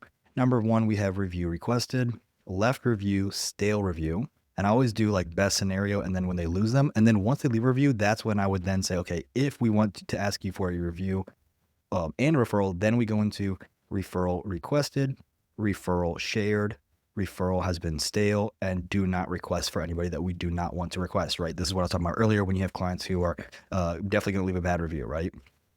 So and then you're going to come back over here and say, great, I have created this pipeline or these pipelines. So I created my sub account, we can check that off, and I've created the pipelines, we can check that off. Again, and if you want this document for yourself, all you have to do is comment below and let me know. The next thing we're going to do is we're going to create the custom field folders, not the fields themselves, just the folders. That way, when we go to create the questions we want in our forms and surveys, we can just add them to the folder right there and keep everything organized very, very nicely from the very beginning. So let's go back into our sub account and we're going to go down here to settings and we're going to go scroll down to custom fields and we're going to go to folders. Now in folders, you're going to click add folder. And the folders that you are going to add, you're going to leave them all as contacts, are the following.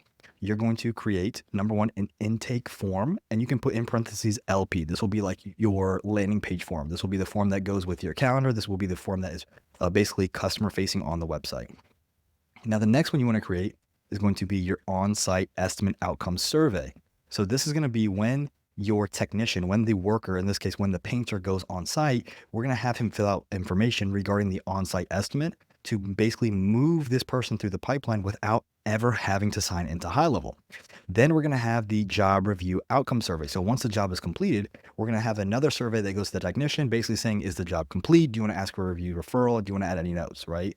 So these are going to be the 3 folders that you need to create. Again, add folder, fill it out, leave them all as contact. Now we're going to come back here and we're going to check off custom field folders. Now we're going to go into the forms themselves. And the reason I do this order is because this will minimize how much you're having to go back into custom folders, having to go back into calendars, leave calendars to fix something, come back into it. So this is why I do it in this order. So we're going to go back, we're going to go to sites, we're going to go to forms, we're going to go to form builder. And we have our schedule on-site estimate. So all you are going to do is click add form and you can just do a start from scratch. If you want, you can use a template, but I'm just going to do start from scratch because I don't want to show you how to style it when it's very easy to do it. So when you start from scratch, you're going to have a blank form. You see it's very blank. If I wanted to change the layout of this, all you have to do is click these little dots for styles and options, go to themes, and you can find different themes right here. You can see different options when you submit if you want to tie it to any Facebook things. And then, of course, your form settings for sticky contact, GDPR compliant font, time zone, etc. You can have your layout where you can do different columns, things like that. So you can change as much as you want for the style. Again, I'm not going to be focusing on style in this video. What we want to do for our on-site estimate, and the reason, by the way, we're going to make this a form versus a survey is because I want to tag the form. I want to attach the form rather to the calendar. Personally, I like surveys where I can have them like swipe in pages because it feels like it's easier for them to get it done. But anytime it needs to attach to a calendar, we want to have a form. So on the form, what you want is you want to have first name, last name. All you're doing is looking here and dragging it over, first name, last name. You want to make sure you have address. So you're going to scroll down and you're going to look for address, the updated one. And what that means is they can search their own address and then that will populate all the fields for them. Because this individual is working with people in his locations, I went to the state field. So you can see state and I just made it hidden and I just focused on zip code. So that way, if they're by the border of like another state, then it might be, let's say it's like, okay, that's too far or not. The zip code, in my opinion, is just a better indicator. And I don't need country because he's obviously only wanting to work with people in the United States. So again, zip code will be very beneficial there. And then for the rest, I just want to make it required. So you can see all you do is have it required. That way they cannot submit it without submitting the information that you would need, right? The painter needs to know where they're going to paint, right?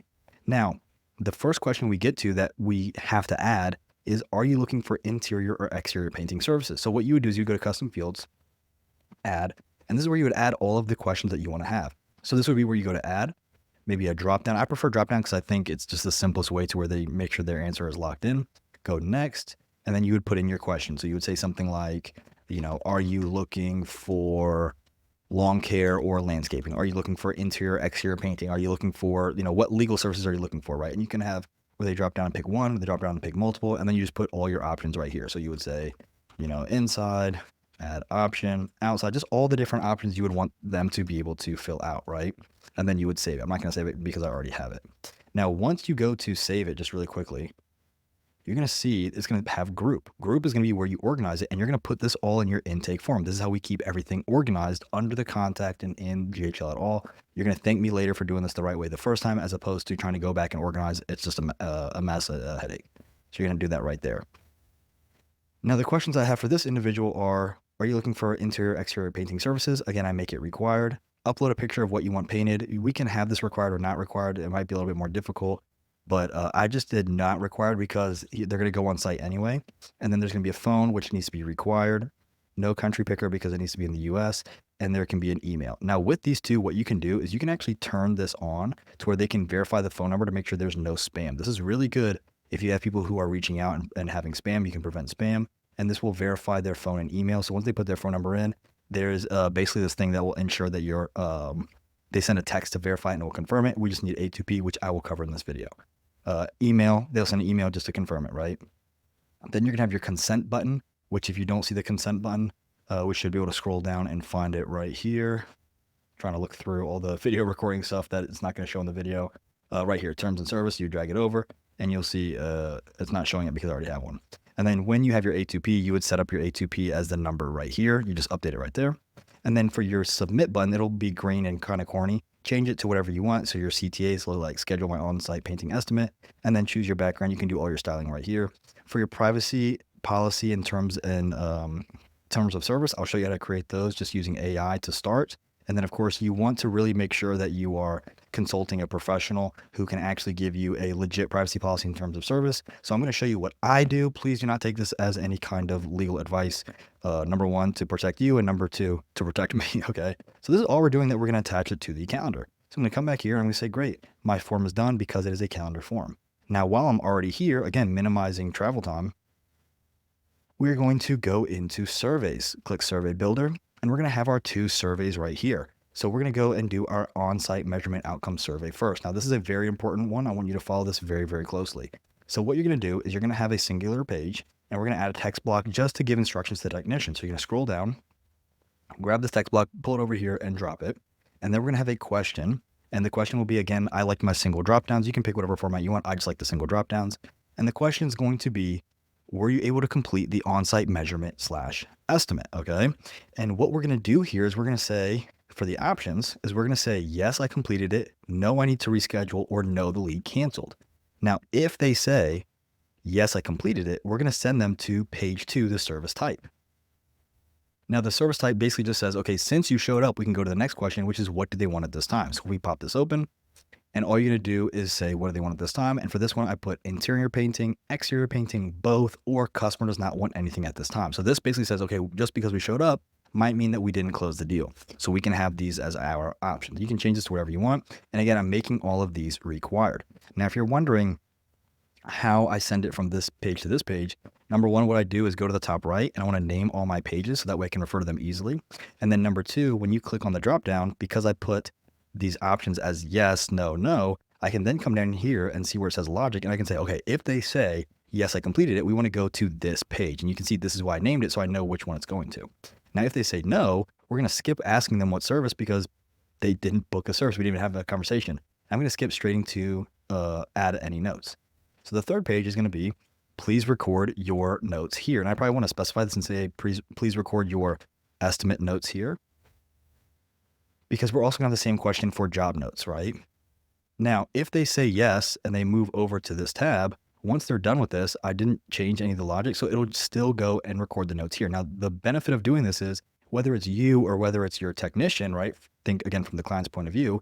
Let's say the owner operator goes out, they can record the notes. Okay, they canceled. They texted me and canceled last second. They called me, canceled last second. I showed up, no one was there. You can record those notes. If you have a technician going out, they can record those notes and that can populate into the CRM notes tab. And you can see, okay, they weren't able to service it. And this is why. I don't have to reach out and manually ask them, right? On the flip side, if you were able to close the deal, then you can record any of the notes you want to do here. Like, okay, here's what they want. Here's the colors, yada, yada, yada. Now, I have another video where I cover an auto quote creator, like auto quote generator, and you can actually input all of the variables and you can have entire math formulas that auto generate quotes for them. I have a whole video on that. This is just a very simple build, but if you want to see that whole video, then I can link it, or you can find it on the YouTube channel. Now, once we have all of this done, again, making sure we're adding them to the right folder, we want to do something very important here.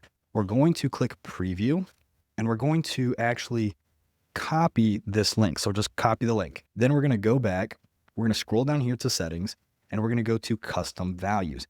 And in custom values, you can see I already have it here. You're going to click new custom value. You're going to paste the URL and you're going to put the name, which is, as you can see here, on-site measurement or on-site estimate survey link. And we want to put it in this custom value. This is very, very important for something we're going to do later down. So make sure you do this. Now we're going to go back and we're going to create survey number 2, which is the job outcome survey. Now the job outcome survey, again, you can see how it's labeled or created very similarly. Fill this out regardless of whether or not the job is complete. So is this job complete? We're going to put as our options, yes, this job is complete. We're going to put no, ask me again in 1 day, ask me again in 2 days, ask me again in 5 days. And so you then have the conditional logic, which we'll cover in just a second. Question 2 is, if the job is complete, we want to ask them, is the customer happy with the project? This is where we're ensuring that the customer is doing some kind of a walkthrough, right? We can have the customer sign off on it. If you want to put a signature field down here, you can see bottom left. We can do all kinds of things. Again, this is a simple build. Have fun with it. Be creative. And again, above all, get feedback from your customers, right? So if the customer's happy with the project, then we're going to move on and say, hey, do you want to ask them for a review or do you want to ask a review of this customer? And you can put yes or no.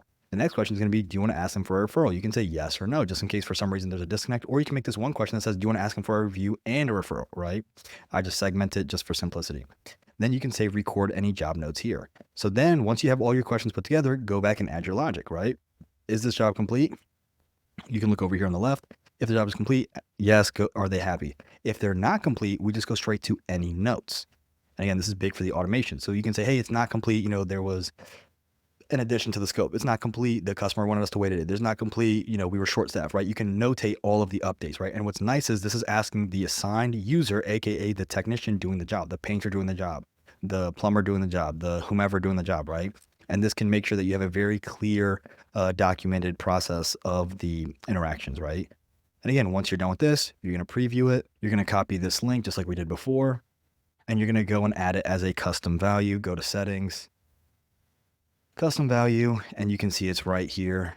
And you're just going to create a new custom value, name it as such, copy paste your link, and then put it in the folder for surveys. And if you don't have a folder, just add folder and name it surveys, add it to the folder. Very, very simple. Great. So we're flying through this already, right? And if you need to pause and go back, don't worry. One of my first clients I was telling you guys about earlier in the video, my lawn care client, I remember watching a 2-hour YouTube video on how to build a lawn care website, and it took me like 2 or 3 weeks because I just kept pausing, playing, going back, and trying to copy them exactly. So if you need to do that, be patient with yourself. That's perfectly fine if it's your first time doing it.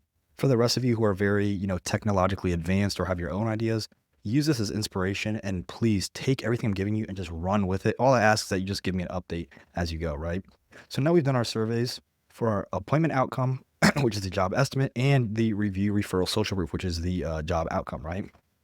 And I've also shown you how we have our custom values, save those surveys as the custom values.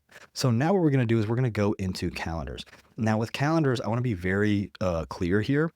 We're going to have a estimate calendar, but if you have a calendar where you are trying to schedule certain services where the pricing does not change, right? What I'm showing you right now is if you have a quote and the quote is custom to the project, right? If you have preset prices, like for example, interior car detailing, or a nail salon or a barbershop, right? Where the prices are set, no matter how crazy their nails or hair looks before they come in. What you would then do is you would want to follow this link right here, which shows you how to create service calendars. Okay. Watch this whole link. Again, I'm showing you all the stuff that a lot of people will take and make courses out of. It's already free. It shows you how to do the whole thing. But what you're going to do for the calendars is we're going to come here and we go over here to calendar, and we are going to go to calendar settings, and you're going to click not create calendar just yet. You're actually going to start with creating a group if you're doing a service where you want to add items to the menu that they can pick from. So you want to create a group, just fill out this information, and then you create your calendar, which we'll do. And then you would go and you would be able to add service menus, and you have to go in that order. So remember, it goes group first, takes 10 seconds as you just saw, create your calendar, then you can add your service menu items, and then you can add the other items as well. Again, that training takes you fully through it, but I'm just showing you a very simple setup because I want to make sure you're getting just the main parts, and I've given you the extra parts to refer to if you want to customize it depending on your business, right? Again, I'm talking about painting businesses here, so if you're like, well, I work with the lawyers, if I covered every video, the product would be absolutely terrible. And if you want my team and I to do it for you, again, just reach out, or there's a link below, right? So the first thing we're going to do is we're going to create the on-site painting estimate.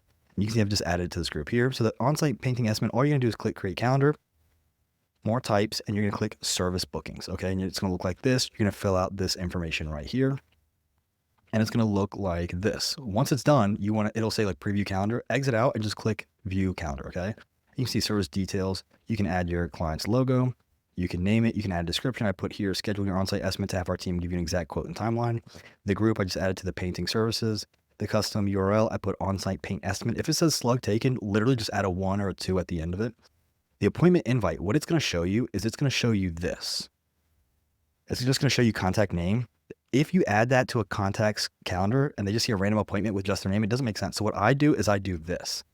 I do on-site paint estimate, what is the event, and I do with location name. So location name would be your business name. So it'll say on-site paint estimate with Greg's Painting, right? And to find location name, you just go to this little custom values, go to account, and click name. I don't know why it says location name, but it also says account name. It kind of a little confusing, but that's how you find it. Then you're going to select your team member. And then for location, this is really cool. For location, you can pick Zoom, Google Meet. You can pick your address if it's an on-site. So if you are a car detailer that has a shop, you would pick full address. If you are a mobile detailer, you would pick custom. If you're going to their house, pick custom. If you have an address, pick your location. If you're an agency, maybe Zoom, Google Meet, phone call, right? Teams, even if you have an internal email, right? But custom, when you do custom, you can then come here, click this. You can go to the contact, and bam, we can use their address they gave you in the form, which we required. So now when they see the appointment, they will see that the appointment is at their address with the time and everything. And then when we notify your team, they will have the client's address and they'll know where they're going, right? And then at the bottom, what you want to do is just color code the estimate. So I'm just doing purple because that's this guy's logo. So I'm going to do purple. And then for the actual job calendar, I'll pick another color like, blue, green, whatever. For availability, just pick the hours of availability that you're working in. I don't really play with the look busy because I think it's a little silly. Service interval refers to the meeting option. So if I do 30 minutes, that means someone can book a time at 3, 3:30, 4. If I do 15, it'll be 3, 3:15, 3:30, 3:45, 4, right? The duration is how long you think the estimate will take. So let's say I think it's going to take 30 minutes, but I want to make sure that there's a post buffer time, right? Like I was talking earlier, this gives me a little time on the back end in case we talk a little bit longer, or maybe in case I have, traveling that I need to do, right? So that could be a 30-minute post buffer time. Minimum scheduling notice. How much of a heads up do you want to have? I don't want to have too little to where they can book something and I'm like, screwed last second, but I don't want to book too far out to where I might lose them. So 1 day is pretty good. And then you don't want them to schedule too far out for no reason, especially if you have, want to plan vacations and things. So 45 days is pretty good. Again, you can change this and play with it as much as you want. This is just my recommendation. Forms and payment. You're going to come up here and you're going to select the on-site estimate form that we put together, right? And this could be whatever you name it and whatever questions you have for your business. This is just the form you select it. The next piece that you want to do is pick the order. I typically recommend doing the date and time selector before the form, because it's like, okay, pick your time and then give us the information we need, versus give us the information and then you pick your time. I find better conversions. If you find something different, I would love to hear your feedback, but this is just the order I go in. Next is your confirmation page. So once they book the event, you can just say, hey, thanks, or you could do a redirect where you then say, hey, if you want, you could purchase A, B, and C. You can get these upsells, or hey, check out this video, like check out this, expectations video. When you do this, here's what's going to happen. Here's how it works, right? So you can do all kinds of stuff. Have fun with it. Next, if you want to auto confirm, you can leave this on. The reason I left this on here is because I've already verified the text message and the email. Let's say I didn't use the text message and email there, or let's say I just wanted to further confirm it. You could turn this off, and then as soon as they book, you can send an SMS to say, hey, confirm it. They click a trigger link, which confirms it, right? And if you want to accept payments, you can accept payments. This is grayed out because I just have not attached the Stripe in this account. Next are the notifications and options. And don't worry, I'm not going to do this with both counters. I'm just going to show you with this one. Next are the notification additional options. I leave all these off because I'm going to do all of the following up in actual automations. The only time that I recommend having these on is when you have a very simple calendar, or like, a personal calendar where you don't need like really good follow-ups and nurturings. So for the on-site painting, I want to share them expectations. I'm going to leave all this off. Just leave it on in app so that way you get notified, hey, you've got a new appointment, right? If you want to change when they can cancel and reschedule, you can do it here. I recommend just leaving it on, because if you just don't give them the option, then they're either going to not show up or just manually text you if they don't see the option. They're not going to want to show up and stay. If you find better conversion rates by turning this off, basically you can just say, hey, you can't reschedule, more than an hour a day beforehand. It's up to you how you do that, right? Next are customizations. Again, you can have a service cover image. Make sure you have Neo as your calendar type. That way you can actually update it a little bit. Change the primary color to whatever color their brand is, and that'll look really nice. The button text will be schedule meeting, or this will be, again, for this one, it's going to be schedule on-site painting estimate. And then you can choose, do we want to share the title, description, and details, which I'm going to leave as yes. Any custom code if you want there. And if you want them to be able to pick who they want to come out and paint, you can do that as well. If you want to turn it off and just, you assign it, you can do that as well, right? And then what you can then do is you can have your rooms and equipment, as I covered a little bit earlier, and has that dot coverage. But then we come here and we can preview the widget. And so you'll see we can pick a time, select, and then boom, here's all of our questions. And the CTA is schedule the on-site painting estimate. And of course, if we had done branding colors, then all of the dark blue here you would see would match their branding colors a little bit better. So now that we're done here, let's go into the painting job calendar. So what I'm going to do now is I'm going to create another calendar, another service calendar. I'm going to edit this so you can see it. And I'm just going to call this the painting job calendar. So these are going to be the active jobs, right? And I don't need to make this as fancy or as presentable, because this is actually not going to go to the customer, the contact. This is going to be for your team only, because I don't want the customer to be scheduling jobs on your calendar. I want you to schedule it. Now, again, if you are somebody who is offering services that they can schedule right then and there, then you only need one calendar. You would need to have your services, your equipment, your rooms, all that stuff set up per that training I showed you.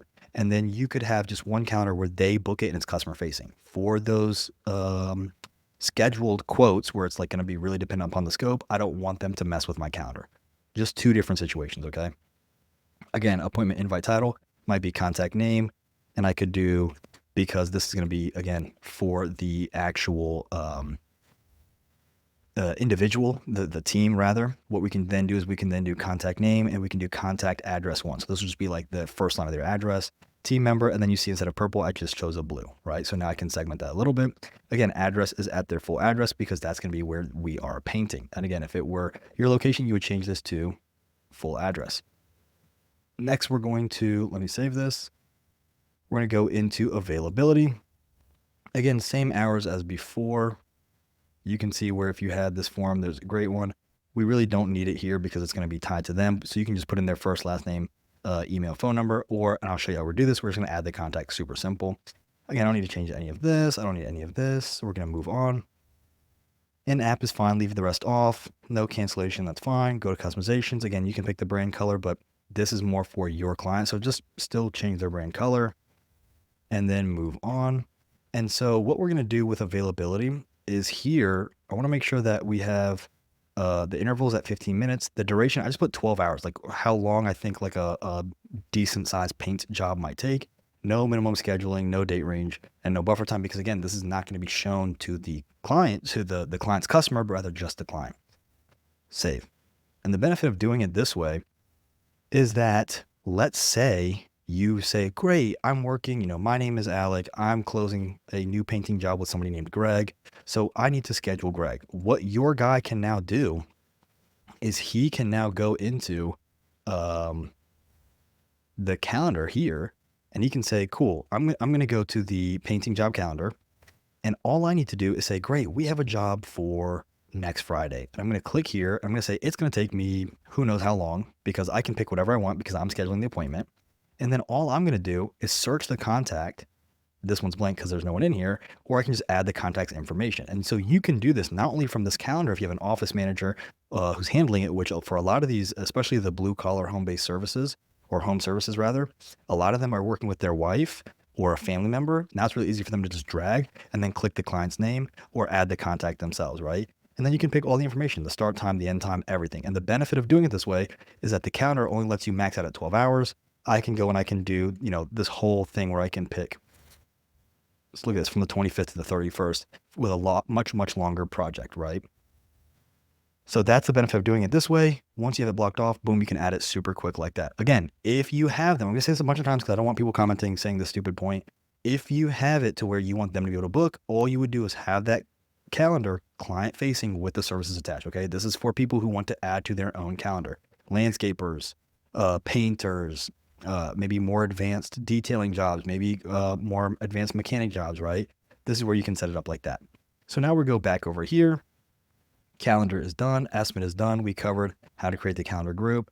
The service link, you have the links right there. Now what we're going to do is we're going to go to estimate and invoice settings. Now this one, you can see the link is a little weird because sometimes what High Level will do is when they have a new update, they leave the breakdown in the ideas tab, and you can see all the ideas information, and they don't yet move it over into help. So when it moves it over to help, I'll update this link. Until then, here it is. But what we're going to do now is we're going to set up estimates and invoice settings. So we're going to go back over here. We're going to go to payments. We're going to go to invoice settings. And when you create an estimate template, what you can do new estimate. And what you can do here is when you send out a new estimate, you want to make sure that this is turned on. What this means is that when you send an estimate to a contact and they approve it, it will automatically turn into an invoice and they can pay right there, which is really convenient because from your mobile device, you can actually, in the Lead Connector app, which is something in the Launchpad for you to download, you can actually send estimates right then and there. And let me go ahead and show you how that works. So I've got this screen share up of my phone. And what you can see is I have gone to the point of sale button. This is just the button right here. And what I can do here is, let's say I do $500. I can then update the item details with a custom name description. So I can say, hey, this is Greg's custom painting job and description. Here's everything we're going to do, right? It can just be the scope. Then I'm going to go back, click review one item. And then what you can do here is I can add the customer. Again, this is all done from the mobile device, add any discount, choose payment instruction. And what I can do is I can say cash, card, I can say manual, or I can convert to an invoice or convert to an estimate, and they can even tap to pay. So when I convert to the estimate, that is going to be where they are then able to approve or deny the estimate. And when they approve or deny the estimate, it will then turn into an invoice. If you're using certain estimate templates, or especially if you're doing it from here, we can just tag that on, and then you can tag on any kind of scope right here. So we can go back. You can also go to settings.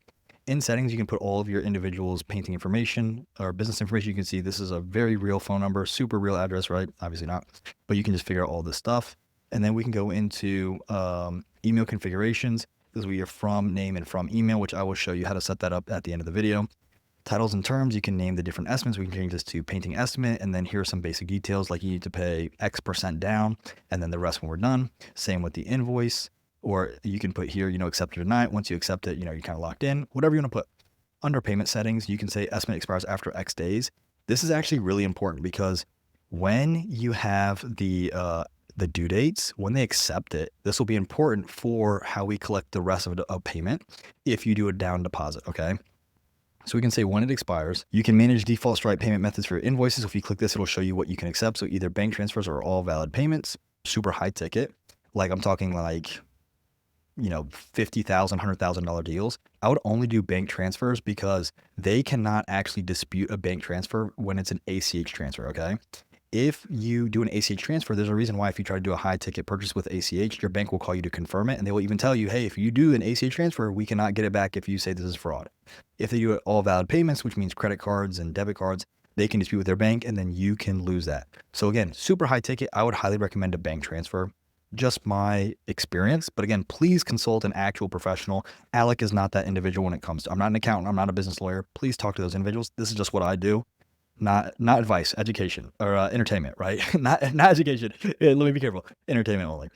And then what's cool is if you want to do a down deposit, this is where you pick your down deposit amount. So you can do whatever you want. You can do 10%, 25%, 50%. And then you can tell people, hey, just pay this much and we can get started. You can also do late fees, and you can change how the late fees work. So you can say, hey, there's a grace period of 10 days. After that, we're going to have either a flat rate where you're going to be charging an extra $100 every single day, week, month, or just a one-time fee, or we can do a percent where you're going to get charged a 5% late fee every day, week, or month. And you can put the max late fees no more than X amount if you really want to. Now, this is super important because if you are in a state like California, and again, please look at your local ordinances, your local laws, they actually have laws about how much you can do for a down deposit. And I'll show you really quickly. So you can see here, in California, the maximum down payment for a home improvement project is $1,000 or 10% of the total project cost, whichever is less. So that means that it could be $1,000 with a bigger project.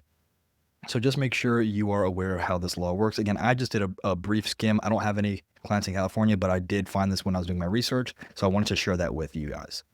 So moving on, you can do your late fees, just make sure they're legally done.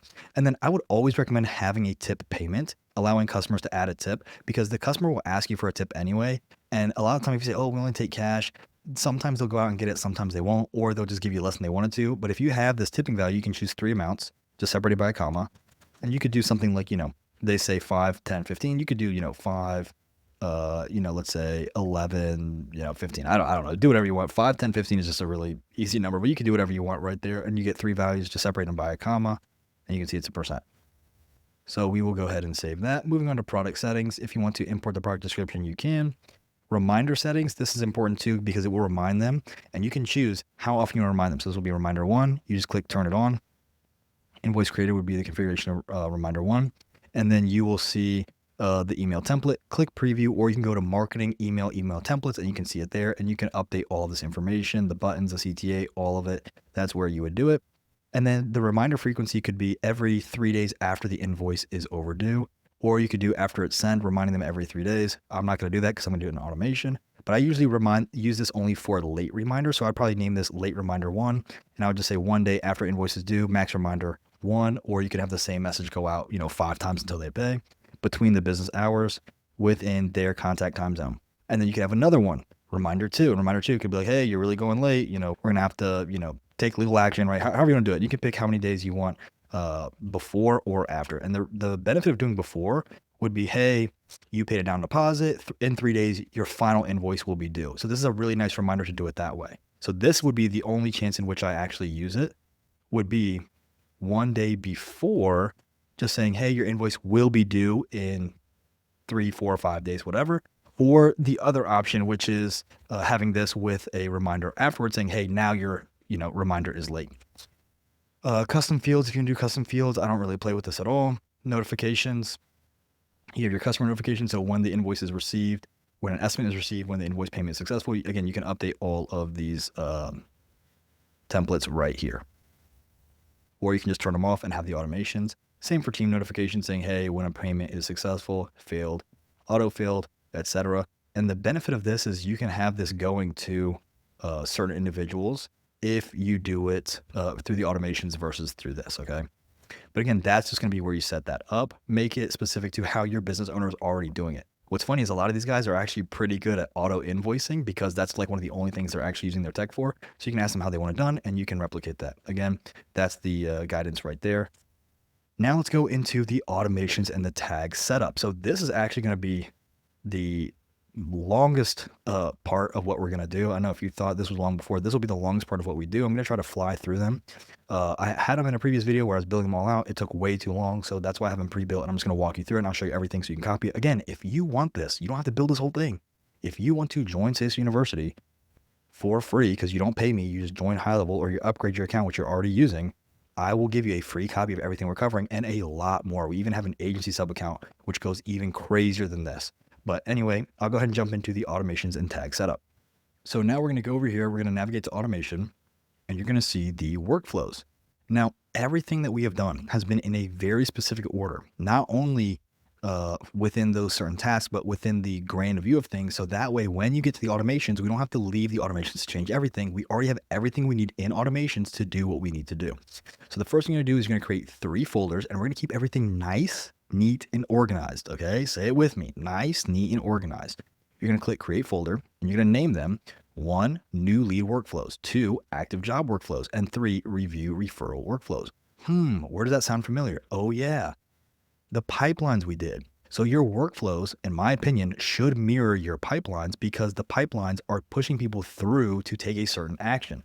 So the workflows are going to help do that certain action. And this is going to be where you see the true, I don't want to say genius to pat myself on the back, but the true genius of what we have built here. And I'm going to give a lot of credit to my team because let's face it, without them, I would have probably not done a fraction of this. So now we're going to go into the new lead workflows once we put this together. And you're going to name all of your automations NL, new lead, 01, 02, 03, 04. The reason I do a 0 is because if you do 1, just 1 without the 0, when you get to automation 10, 10 will go under 1. So it'll go new lead 1, new lead 10, new lead 2, new lead 20. We don't want to do that. So that 0 beforehand keeps everything numerically organized. So the first one we're going to do is we're going to say new lead 1, on-site estimate scheduled. So let's go ahead and pop this open. The trigger is going to be the customer booked appointment in the calendar on-site painting estimate. See, we built the calendar, so now we can link it here without leaving to go create one.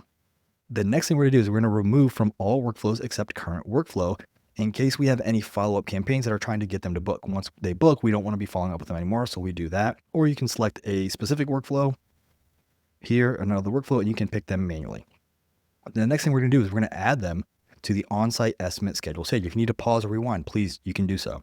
So pipeline is number 1, new lead pipeline. In pipeline stage, on-site estimate scheduled.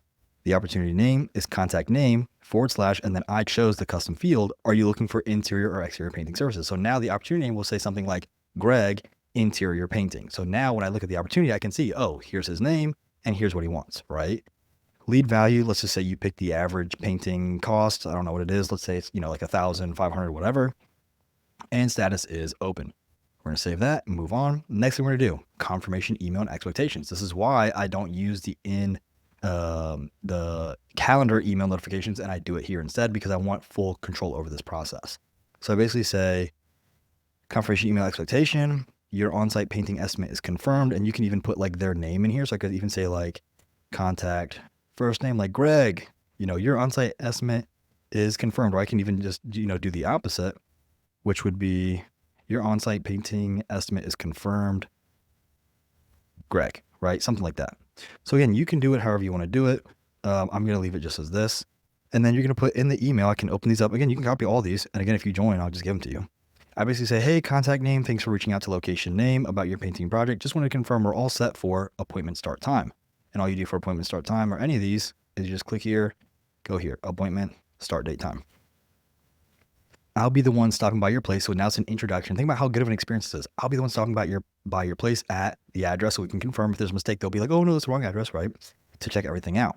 Here's what we'll do when I get there. Number 1, take a good look at what needs painting, grab some measurements, talk about paint choices, figure out the best game plan, answer any questions. Whole walkthrough takes about 30 minutes, maybe a bit longer for bigger jobs. I'll crunch numbers and give you a solid quote within 24 hours. And you can even do this on site. A couple things that will help us out. Make sure I can get to the areas you want painted to. There's no worries if there's furniture. We deal with that all the time. Think about what colors you want and let me know if there's anything specific bugging you about your current paint job. Need to switch up the time or you got questions? No sweat. Just give me a call, text at, use your phone, or shoot me an email back. Look forward to meeting. Thanks. Your name, your location. So it'll be like, thanks, Bob at Bob's Painting. P.S. Don't stress about getting the place perfect for the estimate. We see homes in all stages. That's what we're here for. So now you're kind of giving them permission, like, hey, if you're a slob, who cares? Then we're going to do an automatic confirmation text saying, hey, contact name, this is username from location name, just confirming your painting estimate for start time. I'll be at your address. And we just do address 1, not the full address, so it's not this huge message. Estimate takes about 30 minutes. I sent you an email with more details. All I did to create this is I just went over to Claude.ai and I basically said, hey, create a confirmation email for this and make sure we are explaining how our process works, and then take that message and rewrite it as an SMS using a blue collar tone. And you can see there's a whole bunch of messages here. This is how I did it. And here's the confirmation email. So you can see if you're like, well, I'm really bad at copywriting, that's okay. That's perfectly fine. You can see how you can just play with Claude and make sure it's speaking in a tone that sounds like a painter might speak. If it sounds like super fancy when they're more of a direct, straight to the point kind of guy, it's not going to match and the painter won't like it. On the flip side, if you're dealing with somebody who is like a doctor or a lawyer and it's a little too direct, a little too formal, then they might not like it. So make sure it mirrors not only the voice of the space, but more importantly, the voice of the individual you're working with, okay? And a little pro tip that you can do for that is if you're recording your calls with them, you can actually copy their transcript part, put it into ChatGPT and say, hey, extract the same style, tone, and manner of speak from this transcript, and then you can use that as the tone you use when you go to create these emails. So that's a little pro tip. But then we do a wait date before. You can see we do wait for event appointment time before 1 day. SMS, hey, contact first name here from location. Just a heads up, I'll be by tomorrow at time for your painting estimate. Weather's looking good. Any question before then, just call, text this number. Then we do a wait 1 minute before the appointment, and this is where it gets cool, okay? So we're going to text them, hey, I'm on track. I'll be there in about an hour, running on schedule and looking forward to helping. The next piece is going to be an internal notification. And so this is where, pay attention, this is where those surveys and the custom values come into play. So what I do is I'm going to do an internal notification. I'm going to select the type of notification to be email. I'm going to send it to the assigned user, and then we're going to have a subject, which is, I always put big capital letters with the brackets, action needed. So they know when they're going to get an email, it's going to say action needed. They know I need to take action. And it's going to say on-site estimate in 1 hour. They're going to pop it open and they're going to see this. User first name. So Bob, the painter, you have an on-site estimate in 1 hour. Here are the details. Here's the client's name. Here's their phone number. Here's their address. Here's the time. And here's the scope, interior, exterior. Then we're going to say, please answer this survey when you arrive on site. Click here to begin. And then it's going to say location name. So what is the here? Well, let's click on it and pop it open. It is the custom value, which is the on-site measurement outcome. And at the end of it, you want to make sure, this is the sauce right here. You want to make sure you have this custom UTM parameter, question mark contact underscore ID equals open bracket, contact.id, close bracket. And those are called something other than a bracket. I don't care. Text display is here, and then action is a new window. So what's going to happen is they're going to get this survey. This survey is going to tie back to the contact because you use the UTM parameter. And when you pop it open, it's going to ask you, did you have the on-site measurement? Was it canceled? Was it rescheduled? If it was completed, what are they looking for? Inside, outside painting, both, or nothing at this time? And then add your note. This is how you do it. Now, what you're going to do then is you're going to have a wait for 2 hours. And you're going to have another internal notification, which is a standard notification. Again, this is another reason why they need the Lead Connector app. And the title is going to say, fill out the estimate outcome survey for contact name. And the message is just saying, fill out the estimate survey for contact name at address, just in case you have two people with the same name. And then we're going to have a go-to. And it's basically going to say, once we go through here, we're going to go back. We're going to wait another 2 hours, and we're going to notify you. And we're going to notify you every 2 hours until you fill out that survey. Next, automation. Estimate outcome survey. The trigger is now the survey submitted, which is the on-site measurement outcome. We're going to remove them from the previous workflow. Everything we're doing, because it's moving them forward and we're reminding them until they do it, once they take that action, we're going to remove them from the previous reminder. So once they take the action of submitting the survey, we're going to remove them from that 2 hour loop we just covered. And then we're going to go in here. If they canceled, we're going to update the appointment status to canceled. We're going to have a text that says, hey, no problem about canceling. Here's our live calendar with a reschedule link. Grab any time that works for you. We've got lots of slot next week. Takes just a minute to reschedule. Need help? Just text back. Wait 1 day. Follow-up number 2. Just FYI, we offer, and you're just doing a follow-up sequence. This is where, remember, let's go back over here really quickly. When I told you we're going to focus right here, this is where I'm showing you the focus. This is where I'm showing you how we're going to get more people back in their pipeline. They're trying to leave. Come on back. Come reschedule. Get back on our calendar. And this is what we're going to do. Follow-up 2, just FYI, we offer evening and weekend estimates. If that works better, here's our calendar. Text me if your preferred time. Wait another day. And you just see I'm just doing a 1-day wait, and I'm making sure it's not on all days but Sunday, because some people don't want to work on Sundays. That's perfectly understandable. We want to respect that. And I do a window between 9 and 5. That way I'm not texting them when they're sleeping or anything else, right? Do another text. Quick note, lots of folks are surprised by how affordable our work is. So now we're assuming that their objection is price, and we're saying, oh, quick note, we're actually super affordable. We have easy payment plans, worth a chat. So we're now assuming, okay, maybe you canceled because of that, right? We're going to wait 1 day, and you're going to see we're going to ramp up the intensity without being pushy or salesy, because we're not trying to push a product they don't want. We're trying to help uncover the best job for them. Then we're going to say, weather's looking great for painting these next few weeks. Could get you scheduled before the season. Want to grab time to discuss options. Then we're going to do a last wait. And the last wait is basically like the last wait before I move them. And then we're going to update the opportunity. We're going to move into new lead pipeline, move them to lost, status abandoned. And then we can run campaigns around that. Okay. Again, what we're doing is we're assuming here that they canceled. Now let's say that they rescheduled. So what we do for the reschedule is we can say, hey, no problem about rescheduling. Here's our live calendar. Wait a minute. Why are we offering the calendar if they've already rescheduled? Because this is if they tell you verbally they need to reschedule, not if they actually reschedule through the app. Now, if they reschedule this way, the status that we're going to use is a no-show, because they technically were a no-show to the appointment, and it's the only thing different from a cancellation. So once they're showed up as a no-show, we're then trying to reschedule them this way. Once they actually reschedule in the calendar, then the calendar will show them as rescheduled. So it sounds a little tricky, complicated. Just trust me. Do no-show, text message, and then we're going to do a go-to. So the go-to drops them into the same follow-up sequence that we had with the cancellation. The only difference is the language. This one says canceled. This one says rescheduling, right? Now, if you have the on-site estimate completed, then you're going to update appointment status to showed, and then we can put a condition in here for if else. This is how you do your condition. And the branch is going to be, we're going to go here, contact details. I'm going to scroll down, remember, because they might not want to work with us. So we're going to go to what services the client want at this time, and we're going to put is not, customer does not want anything at this time, because if they don't want anything at this time, then we don't want to work with them. So if anything else means we're going to work with them. When that happens, we're going to add task and have an internal notification. If it doesn't happen, what we can then do is we can then go here, copy. Remember, this is the one that says they're lost, and we can plop that right here. So if they don't want anything, we move them to lost, and then we can put in the status for lost. We can put what reason we lost them for: competitor, pricing, timing, unknown, right? So you can actually go back and choose the loss reason in the opportunities, and I can show you how to add that. But again, if they want to work with you, we add a task to send an estimate. And this is what it says. I include a little S.O.P. in here. Send an estimate to contact name at contact address. To send an estimate, go to payments, invoices, estimates, select the template you want to use.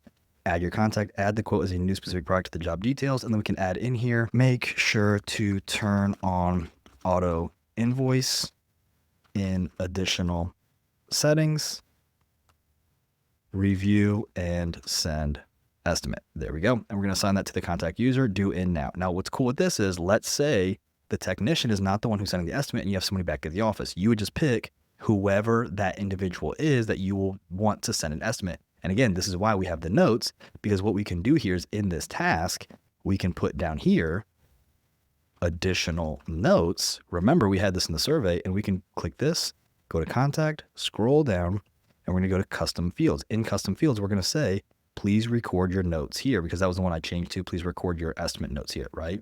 And so now whoever you're sending it over to, or even if it's just sending to you to look at later, you now have all of your notes right there. Mwah, beautiful. Let's go ahead and save that. Internal notification, send estimate at contact full address. And you can add your notes here as well if we wanted to. So I can just come here, copy this, internal notification, and paste it right there. Beautiful. Again, this is just a very simplistic approach. And now the backend looks crazy, so that way their experience is very smooth. So let's move on. Once you send the estimate, the trigger is going to be estimate sent. So we're going to do estimate status is sent. We're going to wait 5 minutes because it will email them saying, hey, we sent it to you. I leave it on all days, but I make sure it's between 9 and 5. That way, in case, you send out your estimate like at very late at night. Some guys do that where they send an estimate late out at night. If they're a one-man show, I don't want the client to get that late at night. And I also don't want the worker to say, well, I don't want to send it out because it's late. Send it out at 1 a.m. It's not going to hit them until between 9 and 5 p.m. So we wait 5 minutes within that window as well. SMS, hey, contact name, just sent your quote for that upcoming project. Go ahead and accept it when you can or ask any questions. And you're going to see we're going to ramp up here. Again, we're focused on this, right? Then we're going to wait one day. Hey, again, I was looking at your quote. I want to see if you have any questions, any reason to not move forward. And then I say, oh no, just completely slipped my mind. Let me do that. I had a guy do that where he had to follow up with me 3 days and I was so busy. I was like, oh, let me go ahead and close on the moving deal. It's like a $6,000 deal, right? Day 3, want to make sure you've got everything you need. We can hop on a call to make this project happen. We'd love to get this done for you. How can I help? Day 4, I know you're probably busy, but I want to check if there's anything we could do better with the painting plan we put together. Like, where can we work with you to earn this, right? Day 5, know you got a lot going on. Wondering if you're still thinking about tackling this project soon, or should we touch base when timing is better? Day 6, Bob here from Bob's Painting, still interested in that and getting that project rolling. If it's about the numbers, we can figure something out. Day 7, look, this is like man-to-man, open heart, heart on my sleeve kind of conversation. I really want to get this done for you. I can cut into my margins if that's what it takes. Let me know. We can figure something out. And then we go into a final wait. So this will be 5 days before we move into a loss and abandoned stage. You can change however you want. I would recommend sprinkling in here some emails. And my personal favorite, you can get your client to record a voicemail. So now it sounds like, hey, this is Bob. It looks like we haven't moved forward with the quote. Like, what do we got to do to make this happen? They record that one time. You can send that to anybody. It sounds like Bob personally reached out when he really didn't. Here's where it gets pretty cool, right? Give you some little pro tips. You can go over to 11 Labs. If you can record their voice and get permission, you can actually set all of these voicemails up with their voice because you were able to record their voice and you could then upload speech, whatever you want it to say, and it sounds just like them. You just have to get their permission. And again, you can just come in here and look at how to use it. Pretty cool stuff. Especially for people who don't have time to record it, they can record just one disclaimer or one, consent script that they have to read out, and then boom, you go into it. Now, once the estimate has been sent, what's going to happen is it's going to follow up with them. Let's say they declined it, right? So if they declined it, estimate status is declined. Remove from the workflow where we're following up. What's the reason? We don't want to keep following up if they've declined it, right? Internal notification, they declined it. Please open the estimate and see why. Because sometimes when you decline it, it will ask what's the reason why. Sometimes they'll put, sometimes they won't. We then move to a loss stage, and then we're going to text them and say, hey, I saw that you declined the estimate. Can you reply and let us know what you didn't like? And again, this is where you can integrate, your AI agents as they get more advanced. This is where you can integrate, a chat bot that handles it for them. That replies to them. I'm just showing you the simplest way. Again, have fun and make it your own. Make sure the client's happy with it. But this is just the simplest way that I've found, right? Just trying to keep it simple for you guys. So I'm going to say, hey, contact name, saw that you declined the estimate. Can you reply and let us know what you didn't like? 1, pricing. 2, timing. 3, a better quote from a competitor. If it was something else, let me know so I can either work with you or stop bugging you. So you're basically saying, hey, let me know what happened, right? Then I'm going to do a wait, and I'm going to wait for a contact reply to this SMS for 1 day. If they don't reply within 1 day, I'm going to have it time out and I'm going to put a manually call them and find out what happened. If they do reply, we're going to have the conditions that say if they reply on pricing, because message replied is 1, message reply is 2 for timing, and for a competitor, it's 3. So if the pricing is 1, we're going to have a text back that says, no problem. Most people don't pay all at once. We can do a smaller part of the job for now, create a payment plan, or talk budget and see what works for you. Let me capitalize this. Which option sounds best? I can show you exact numbers. And you could continue doing this where they say, smaller job, 2, 3, and then you can have more and more waterfalls, which is where the automation just continues, right? If it's timing, you can say, makes sense. Timing is everything with painting. Here's what I can do. Book this week and I'll throw in, and this is where you can throw in a bonus feature, a free value. Plus we can lock in your current pricing before our next season prices increase. We can even split this into phases if that works better. What timeline were you thinking? Or you can put, would that help? Again, change it. And I'll show you what to do if you want us to test it. If message is number 3, another quote, we can say, hey, I completely get the budget concern. Most lower quotes cut corners on insurance or materials, which costs more in the long term because you're going to have to get it done. Again, here's the deal. If you show me their quote and it matches our quality or coverage, I'll beat it. If not, you'll know that you found the best value. Would you be upset if we made sure that you got the best quote, whether it's from us or not? They're going to say, no, of course not. Or they're going to have to ghost you because it's such a good objection handling script that Alec definitely took from somebody else that you're going to know, okay, I'm going to have to figure that out later, right? So let's say you're like, Alec, this is what I want to say for pricing, but my customer wants to argue with me and he thinks he knows a better way. Very good question. Or, hey, my customer and I, we have different ideas on this, but we want to make it a challenge of who can do a better job. Great. Or, hey, our team, half our team thinks this, half our team thinks that. How can we do both? These are great questions, almost like I told you to ask them. You can go to plus, you're going to click split, and you're going to have a split, and you can say, my choice, and you can say client choice, and you can literally test which path does better, and you can split test the different messaging. So we can try message 1, and then we can try a variation of it, message 2, and then you can split and see which one has a better conversion. So that is a really fun way to where you can split test your automations. Let's say you just split in the wrong spot, move action, move it above the split, and then you can delete your action. Save it, and we're back in business. So great. Now, what if they actually accept the estimate, right? That's what we want them to do. If they accept the estimate, we're going to remove them from the workflow, which is the follow-up, right? We're going to have an internal notification that says, hey, they've accepted the estimate. Our system will automatically invoice them to get started. If it doesn't, send an invoice in the payments tab, right? Just a little backup. Then we're going to move to quote accepted stage in the new lead pipeline, but we're also going to move this over into the active job pipeline in the awaiting deposit stage. And this is going to be open here, but in this one, it's going to be 1 because they've accepted the quote. So let's go ahead and save this. You can see this is the new lead workflow. Now you can also make another one where it's a lost workflow. So you would just go start from scratch and you would name this NL06 lost, lost job or lost lead, right? Follow-up sequence. And you can then have the trigger be when it's moved into the opportunity. So I usually just do pipeline stage changed. Add, we're going to go to in pipeline. We're going to go to new lead pipeline. And then in stage or pipeline stage is lost. And then what you can do here is you can then have your follow-up sequences, or you can just move them here. And what you can do is you can email them on a regular basis by going over to your contacts tab. And you're going to see, I already did this one, long-term follow-up. What you can do is you go to more filters, and this is how you create those smart lists too, by the way. You're going to scroll down to the pipeline stage. So we're going to scroll down, pipeline stage. We're going to click pipeline is, new lead pipeline, stage is lost. And then we can apply this. And when you apply it, you can see it says save as smart list. And that's basically what this is over here. You click save as smart list. So now everybody who's in the lost stage in that pipeline will be right here. And we can email all of these people specifically. We can run campaigns around this specifically, right? So let's go back to automation because now we've moved them into awaiting deposit, right? Now, one thing I want to mention before we move too far past it is I told you before that the primary focus should be in the follow-up and in the objection handling. So one of the things I would recommend doing in these, sent estimate statuses, in these declined estimate status, in this accepted estimate status, in this lost lead follow-up, this is where you want to implement as many follow-ups as you can, as many variations. So split testing and testing different components of the follow-up, because the more that you can follow up, the more that you can bring people back into having a conversation, then you can identify what objections they have, and then you can work around those objections. And now as you see certain repeat objections, what you can then do is figure out how can we preemptively address those objections before they come up into the sales conversation.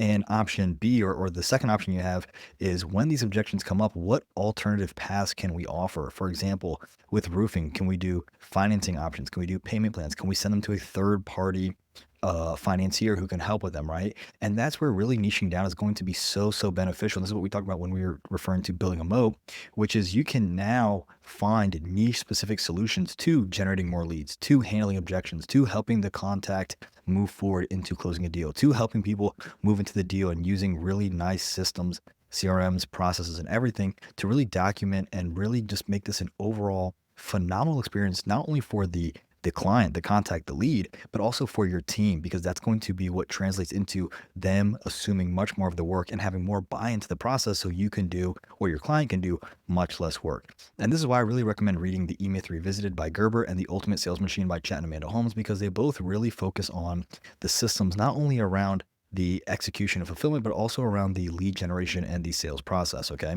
So now that I've covered that, let's move into the active job workflows. If you were to replace something like Job or ServiceTitan or whatever CRM, if not, all you would do, let's say you have a third-party system, is the moment that they've accepted the estimate status and maybe paid the invoice, or maybe you want to have them pay in the other system, all you would do is connect it via a third-party tool. One example is just going to be Zapier. So let me show you very quickly. You go to Zapier, you're going to come up here to products, you're going to go to app integrations, and you're going to find that high-level connects. It's going to be called Lead Connector, I believe. Yep, there it is. And then with Lead Connector, we can say, okay, where do we want to connect this? So let's say we want to use, Jobber, right? Jobber connects. Let's say we want to use House Call Pro. There it is. Let's say we want to use maybe Yardbook. There it is, right? Maybe you want to use ManyChat. You can see there's ManyChat right here. There's ClickFunnels. We can see here Slack. Look at all these different things that we can connect with, right? And so you can come here and there's so many different automations. You can see all the different options that you can use and just giving you all these different ideas. But what's cool is, let's say we chose, a specific CRM. Let's say we chose like, even something like Monday, right? But let's say we just chose something like Java, which is pretty common. When you select the app, what's cool is that I haven't logged in, right? You've seen I haven't done anything, right? But I'm going to move in here. It's going to walk you through what's a Zap. It's going to show you what everything is. It's going to explain it to you. And what's cool is it will actually show you how to set up your first integration. When you go in to do it, it will walk you through it, but we'll give you even ideas, right? Create and update lead connector opportunities from new Jobber quotes. So you can click load more and it will show you all the different ideas. It will show you different ways you can use this. You can see all the different triggers and actions, and it will walk you through it. Again, I haven't even logged in yet. So this is a nice way you can do it. Again, there's other third-party tools. I'm just showing you one very quickly, just for example's sake. So now that we have that, let's go into active job workflows. And we're going to have sent invoice status because, again, we already sent up the invoice, right? So once the invoice is sent, again, invoice sent, we have removed from workflow, which is all of the other workflows, or you can choose the specific follow-up ones for the estimate sent. And then we can do wait 1 day because, again, they're going to get that notification, and we can text them and say, hey, go ahead and pay. If you have any questions, I can clear it up. Again, this is following up. Again, focus here because this is where you're going to pull people back in who are abandoning the estimate, right? Looking at your quote, see if you have any questions not to move forward. Again, it's very similar to the previous one because, again, we're trying to do the exact same thing. And you can throw some things in here about competitors. You can throw in some voicemails, some emails. You could even throw in, let's say, at the end of this, before that final wait where we move them to loss abandoned, you could even do like, manual action to call, like, hey, manually reach out. You can do a task that says, hey, go in person and visit them, whatever that follow-up sequence looks like. Next, once they pay, invoice fully paid or partially paid. This is going to be important. You want to do invoice status, partially paid and fully paid. Now, partially paid would be if you're taking deposits. If you're not taking deposits or if you're charging afterwards, then you would skip this automation, okay? But if you're doing where you offer the invoice upfront and you're looking for full or partial payment, this is what you're going to do, right? First thing you're going to do is when they pay, we remove from sent invoice because they've already paid. We then move to need to schedule stage. Now that they've paid, we can actually schedule them, right? Again, if you are not having them pay upfront, as soon as that estimate is agreed, you just move straight into need to schedule stage. Then the condition is if they partially paid, we're not going to do anything here because they still have that back-end payment. If they fully paid, we're going to add this tag fully paid, which means later down the road, once we've marked this job as complete, the system will say, oh, they fully paid. We don't need to await payment. Let's move on to closing out the job. So that's why I do that, because sometimes you'll say, hey, paid 10 or 25% up front, and they'll say, oh, I just paid the whole thing up front, right? Doesn't happen too often, but if it does, you're safe. Or if it's just a smaller invoice, then you can have that there, right? Now, once they have moved into need to schedule, again, you can see how this is all moving without you lifting a finger. The condition is going to then say, this is a really cool automation I like using, is this a first-time customer? So what it's going to say is tags does not include repeat customer, and the other section would be tag includes repeat customer, right? Or sorry, this is going to say includes repeat customer, or even we can add in here first-time customer as well, right? Because now they have come back.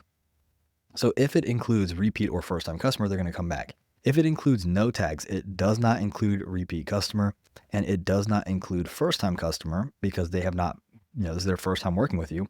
Then we're going to add the tag first-time customer, and we're going to move them over into this process. If they have a repeat customer, we're going to add the tag repeat customer. And this is really important because you can have these automations, especially for your repeat services like lawn care, nail techs, barbers, salons, massage, chiropractors, dentists. You can basically say, okay, if this is a first-time client, there are certain things we need to do, like certain information we need to collect, or even just explain the process to them, or even just make sure they have a phenomenal experience. Let's make sure that, everybody's talking to them, everybody's treating them like a king or queen. We want to do that all the time, but we want to really, really spend a lot of special attention here because they're a first-time customer. That is how you have a phenomenal experience that leads to reviews, referrals, retention, right? Now, whether they have the first time or repeat tag, we're going to move on here and add task that says hey, this person is now an active customer because they've paid, right? Be sure to schedule them on your painting job calendar, which we've already covered, from the anticipated start date to the anticipated end date. And we can always change the dates later if needed. To do this, go to calendar, select painting jobs calendar, block off the dates like we just showed you, add the contact this is for, or create a contact if this is a new person that is not in your system. Once you do this, both you and the customer can get confirmation emails or SMSs, and we can do that in the next automation. Now, let's say, just very quickly, you are not a fan of this process and you would rather have like some kind of like an S.O.P. process, if you will, some kind of a more of an actual structured S.O.Ps with walkthrough videos and demonstrations. Very quickly, this is what I would do. I would go over to scribehow.com, or even another option is going to be tango.ai. And these are SOP software that will help you create the software. So what you're going to do is you're just going to click, start recording process. And then all you do is literally just go through the process, and you can see, let me see if this one has it. You click start capture, you start going through the process. You literally just click through it, don't do anything, and it will take screenshots. It will actually do GIFs as you're going through it. And again, ScribeHow is the exact same thing. You can see onboarding new hires, SOPs, docs, questions, assist customers, something else. And this is really nice because it shows you, look, here's how to add a contact to Salesforce. And then you just click start capture. You just go through the process. It's just going to screen record your screen and taking little pictures and GIFs. And then when you're done, it creates this little PDF just like this that shows you what to do. And it's really cool. And what's funny is this is what, to a degree, High Level is doing with their SOPs, right? If we pop open just one of these random documents, you can see they're recording a video. You can use Loom, but what you've seen everybody move to is the software that I've been using for years. I've been telling everybody it's a great software. It's called Descript, and I can link that below if you'd like. But you can see there's a step-by-step guides for all this stuff. Look, they have the videos. Look, you see they're going and clicking, right? It would not surprise me if they used, ScribeHow or Tango to make something like this. And you can create something just like this using those two tools, and they do have pretty decent pricing. You can see here, free plan, or skip over here, pro personal for one person. If you have a full team, you have a team plan, and same thing kind of here, right? Free, pro, and then enterprise, right? So pretty similar setups. So just really quickly, and you can have a link that you put in here where if they get a task, they can pop open the link, right? Then we have an internal notification that says, hey, add contact at full address to your painting calendar. We're going to notify you every 2 hours until you complete this task. Again, you can notify the user assigned to the contact, or you can notify whoever you have that is handling the scheduling if you have a different person. That's the cool part about the system. You can change who you're notifying as your team is growing. Then you're going to wait 2 hours, and you're going to notify them again, which is going to say, go ahead and do it. We're going to notify you every 2 hours. So moving on. Once they schedule it, what we want to do is we want to remove them from that workflow. So the trigger is customer has booked appointment, which really will be you booking the appointment. It will remove them from that workflow, and then it will move them into the stage job scheduled, active pipeline, job scheduled. Wait 5 minutes before the appointment. Move to active job stage saying, hey, this is now active. And then 8 hours after the appointment, and you can change this to 8, 12, a couple days, whatever, we're going to have an internal notification. And the internal notification is going to be the job outcome survey that we already built. And so you're going to say, hey, username, whether or not the job is complete at for this name at this address, please fill out the survey. It only takes 90 seconds to start. Again, let's pop open the link. You can see it is the custom values.job outcome survey link. And then you have your custom UTM parameters, contact _ID equals open bracket, contact.id, close bracket. And again, action is in new window. If you're wondering, hey, how do you get that custom value in there? All I did was this. You just come down here, click this, custom value, survey, click that, control, or highlight it, and then cut, right? Control X. Then you can pop it open, and you would be able to just paste it and then type in your custom parameters, which I just showed you, right? And of course, it's going to notify them every 8 hours to submit this form. Now, what happens when they submit this form? Well, you remember we had where they could delay the answers, right? So once the survey is submitted, which is what? Job outcome survey, we remove from that sequence that was following up every 8 hours. And we're basically saying, is this job complete? Yes, it's complete. Or 1 day, 2 day, 5 day delays. Now, this is what you're going to do with the delays, right? You're going to have 1 day delay. It's going to wait 1 day, and it's going to send them the email, the same email. We just copied it over. If it's a 2 day wait, we're going to do a wait 2 days. Then we're going to have it where it goes to sending this internal notification. If it's a 5 day wait, we have a 5 day wait. Then we're going to come here. You're going to type in go to. We're going to click go to. Save action, and we're going to click right here. So now after the 5-day wait, it's going to send the internal email. And you could, if you wanted to, instead just copy it, move it over here. But I don't want to have to change my email if I change my template or my links or anything 3 different times. So I just send it all to one internal wait, right?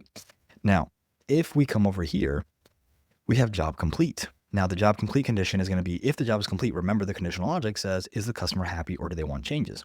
If they're happy, we're going to move them to awaiting final payment. If they're unhappy, we're going to move them rather to revisions needed. And then we're going to have a go to that says, wait 1 day. And then is this job done? And you're basically saying, hey, if the customer's not happy, we're going to continue delaying this until the job is fully done. So we're going to go ahead and save that. We're going to move back out here. So now we're going to go into the waiting final payment. So with the final payment, what you're going to see is you're going to have 2 triggers. So number 1 is going to be the pipeline stage change. So if we move them into the active job pipeline, awaiting final payment, and we've marked that the customer is happy with the completed project, which you can leave this or you can remove this. But what we're going to do is making sure that this job is fully complete. Then we're going to move into, is the tag fully paid present? If it is, we're going to move to job close stage, and we're going to remove the tag fully paid just to keep our tags nice and clean. If the pipeline stage is moved, but the condition fully paid is not present, then we're going to have this internal notification that says collect final payment for contact name. You can either manually collect them from your app or computer where you just automatically charge it, or you can wait for the system to automatically notify them because we did that in the invoice settings. Now, the other trigger is, let's say it's not fully paid.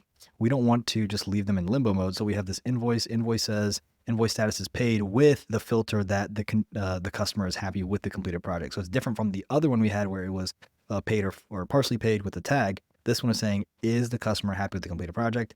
Then yes, this job is complete, and that will send them in as well. And of course they should have the tag, which will move to the job close stage, and of course then remove the tag. Now for the job close stage or close job stage, what you can do is you can move to job close stage, which again is just this. And then the internal notification just says, congrats, you finished your project with contact name. This job has been marked as fully paid as well as reviewed and accepted by your team and the client. And so you're basically closing out the job. Now what you can do here with the final payment, you can see this is moved to job close stage.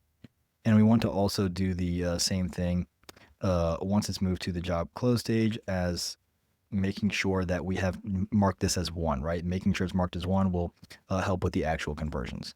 So let's go ahead and back out.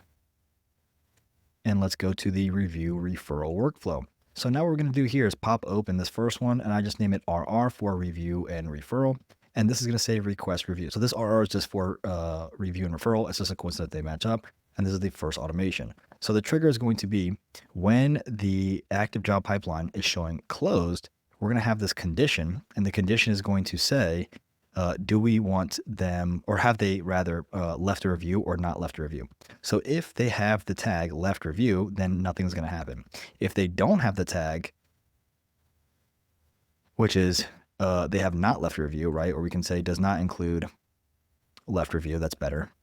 Then we're going to move them into send review request. And so you're going to set this up in the reputation. Let's see if that pops up. Usually when I'm screen recording, it doesn't. And here you go, you've got your review settings. And so what you would do then, this is why in the Launchpad, you want to connect the Google Business Profile and whatever else. Now you have all the different review settings. So we're just setting up an SMS review request, turn it on up here. If you want to have an image, you turn this on and add it. And this is just the message that I've included. I say, hey, contact name, appreciate your business. Would you mind taking 60 seconds to leave us a review? Means the world, and it helps me find more customers just like you. Here's a link if it's not too much trouble. Thank you. And then, Bob with Bob's Painting with the review link. And we can put that down here, right? When to send this out after check-in, I put immediately until clicked, repeat this every, and you can repeat this message. Now, what I'm going to do is, because this is all in one text message thread, I'm just going to send my own follow-up messages that sound like I personally reached out versus the same message going out, which is just a little spammy. So I don't use this feature. If you want to, you can do that if you would like, but I'm just not going to be using that feature myself. So what I do is once I send the review request, I update the opportunity. I move them into now pipeline 3, review and referral, and the stage is review requested and status is open.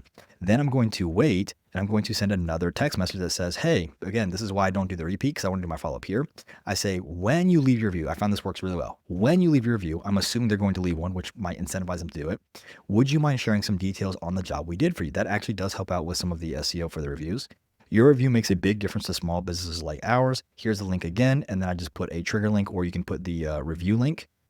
Thanks again for helping out. And all I'm doing for the trigger link is I'm going to save this action, save, And then I'm going to come back here and you can go to marketing, and we will see your trigger links. And a trigger link just means when they click this link that we're going to have some kind of action or at least track it. So what you would do is you go to add link. You would say, let's say Google review link, and then you would copy and paste it right here. So for right now, I'm just going to put blah, blah, blah. We can update that later, save it. There it is. And now you have your trigger link here. If we go back into the automation, we can come right here and we're going to scroll down and we're going to paste it right there. Now, the reason or the benefit in doing this is that if you want, when they click that review link, you can see, hey, I saw you opened it but didn't leave a review, or I saw they opened it, or you can track how many people are opening it from the text versus the email and track it that way. So there's a lot of different things you can do. But again, remember, the beauty is in the follow-up. So this is where you can follow up as much or as little as you want to. Now, what I'm going to do is I'm going to leave it right here. We're going to go back and we're going to go to when they leave a review. Now, remember, the review gating, I have a whole video on it. Review gating only happens when you ask the customer for feedback and then determine whether or not you share your review link. Because we've asked the technician via the job outcome survey, we have prevented that. So you're going to get way more positive reviews, but we're still going to have automations if they leave a negative review. So whether they leave a positive or negative review, this is what we're going to do. Again, RR02, new plus minus review. So the trigger is going to be new review received. Name it. You want to make sure you name it for your conditions. So new plus review or new positive review. Review rating is greater than or equal to 4. And then the negative one is going to be less than or equal to 3. So then the first thing you want to do is you want to make sure you have the find contact on. This is going to correspond the review with the actual contact. So you want to make sure you have find contact. You're going to do full name, and then you're going to have reviewer name right there. So all you do is click this, go to where it says new review received, and you want to click reviewer name. That's going to match whatever you have in your system, and you're going to save action. Then you're going to do create or update opportunity. We're going to move this into the stage of left review. And this is 1 because this is the main action here is getting that review. It's going to be harder to get referrals, but this is the main action here. Now, once they leave the review, we want to add this tag, which is left review. That way, remember the previous condition, we don't want to ask people for a review if they've already left a review. And a little pro tip is when you upload that previous contact list into GHL, make sure you go in, find everybody who's left a review on their GVP and tag left review. And you can further segment this by, left Google review versus left Facebook review. And you can choose the review source. So I can come here and I can say review source, and I can say I can put Facebook or Google, right? So that would be how you can segment it. Again, I'm just focusing on Google because I haven't seen Facebook reviews do too much, but if you have, that's where you do it. So the next piece you want to do is remove from the workflow. And in this, what you want to do is remove them from the stale request workflow, the review DBR workflow, which we're going to create.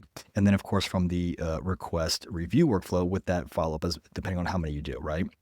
Then the condition is going to be the trigger. Now, this is why I told you to name the trigger earlier on, because we're going to come back here and click here and go to workflow trigger is negative review or positive review. And we're going to save those actions. And this is where we're going to segment and have campaigns around people who didn't leave reviews or left a negative or positive review, right? So now we're going to see is you have a negative and positive review. So for negative review, we want to make sure we're removing the happy tag. All you will do to create a tag is just type it out. So just type it out and it says add new tag, right? So you're going to click remove happy tag, add tag upset customer. And then we're gonna have an SMS that says, just saw you left a not so great review, ... I don't want to leave things bad between us. Is there anything we can do to make this right? And so you're trying to proactively change it and you're tagging them. So if they're grumpy or whatever, we're going to follow up with them later, as you will see. Next, we have the new positive review. We're going to remove the tag upset customer in case they were upset in the past, add tag happy customer, and then we're going to move them to referral requested. And this is going to say, okay, if they left a positive review, odds are we can get a referral out of them. Then we're going to have the SMS that says, thanks you so much for that kind review. Those kind of reviews help out more than you know. Anything you need, don't hesitate to reach out. Again, we're going to then, using these tags, follow up with them later.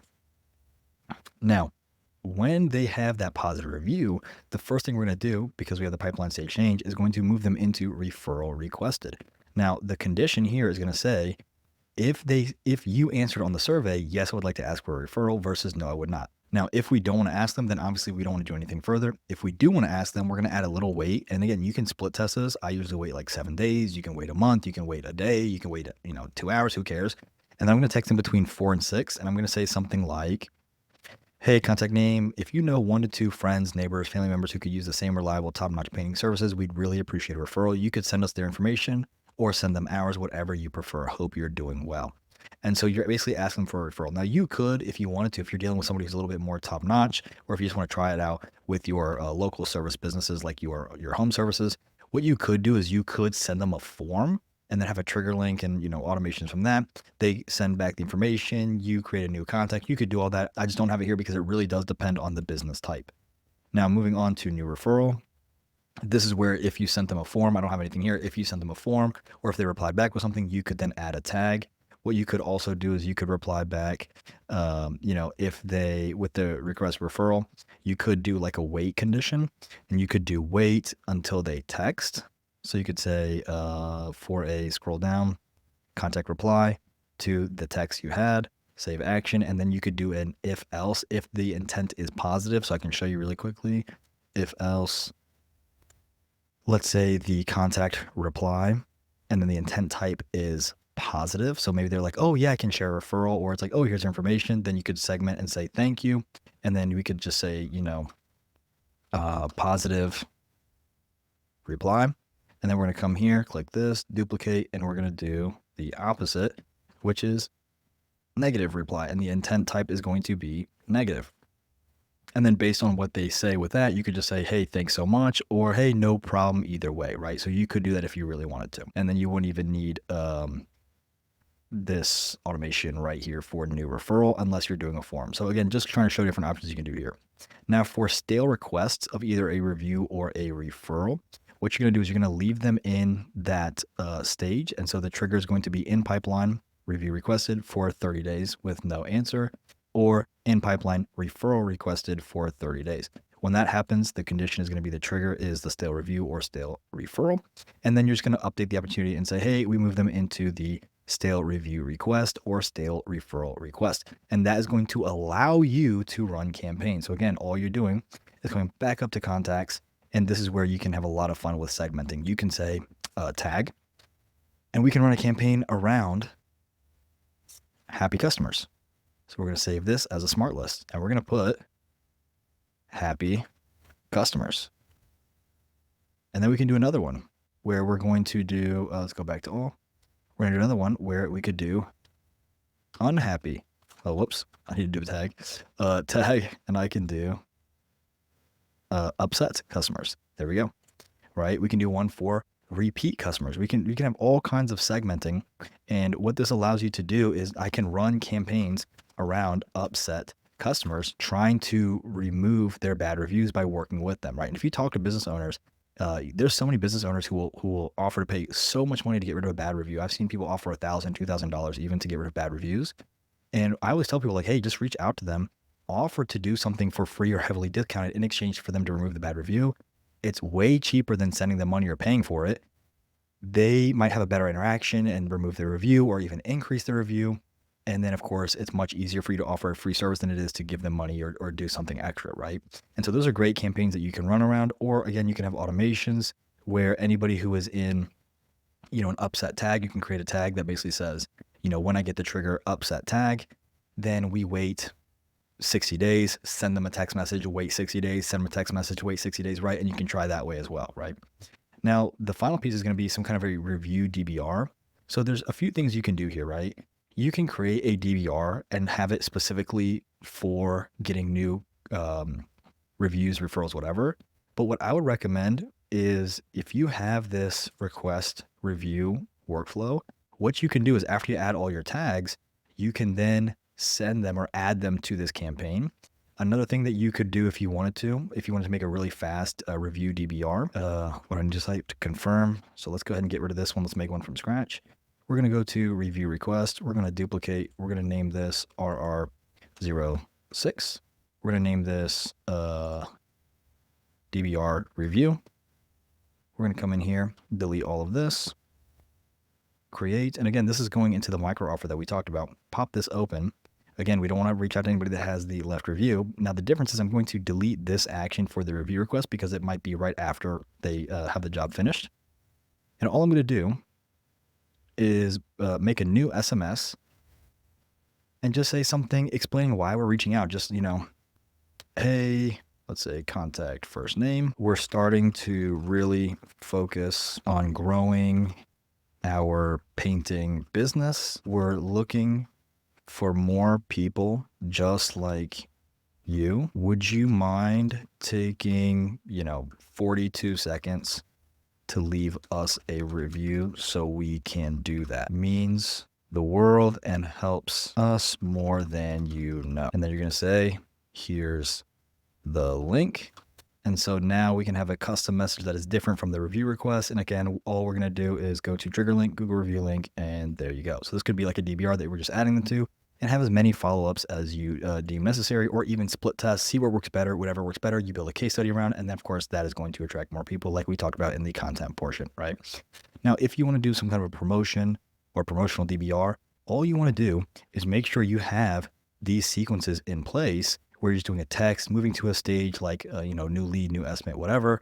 And then of course, following up until they say yes. And that would be booking the on-site estimate, right? So you could have a lead workflow, maybe we call it like, NL new lead 07 or NL 00 even, that will precede this. And you're basically just saying, hey, if you want us to paint something new, book an appointment, or hey, we're doing a special on exterior paintings, interior paintings, pressure washing, whatever that looks like for the painting service. And then you're doing the follow-up. You're dropping them into the new stage lead. You're having some kind of promotion, whatever you've negotiated with the business owner that we talked about in the DBR portion. And you're following up with them every so-and-so until they say yes, until they leave a review, until they send a referral, or until they just flat out block you. But again, don't do it in a pushy way. Make sure it's all about providing value to them. Don't talk about, we have this new deal and we're going to do this and this and this. Talk about, hey, we're doing this thing to help you achieve this transformation from, dirty outside to clean inside, or, bland walls to beautiful walls, right? Make it all about them. So now we can come back to our to-do list and we can mark off this, and this.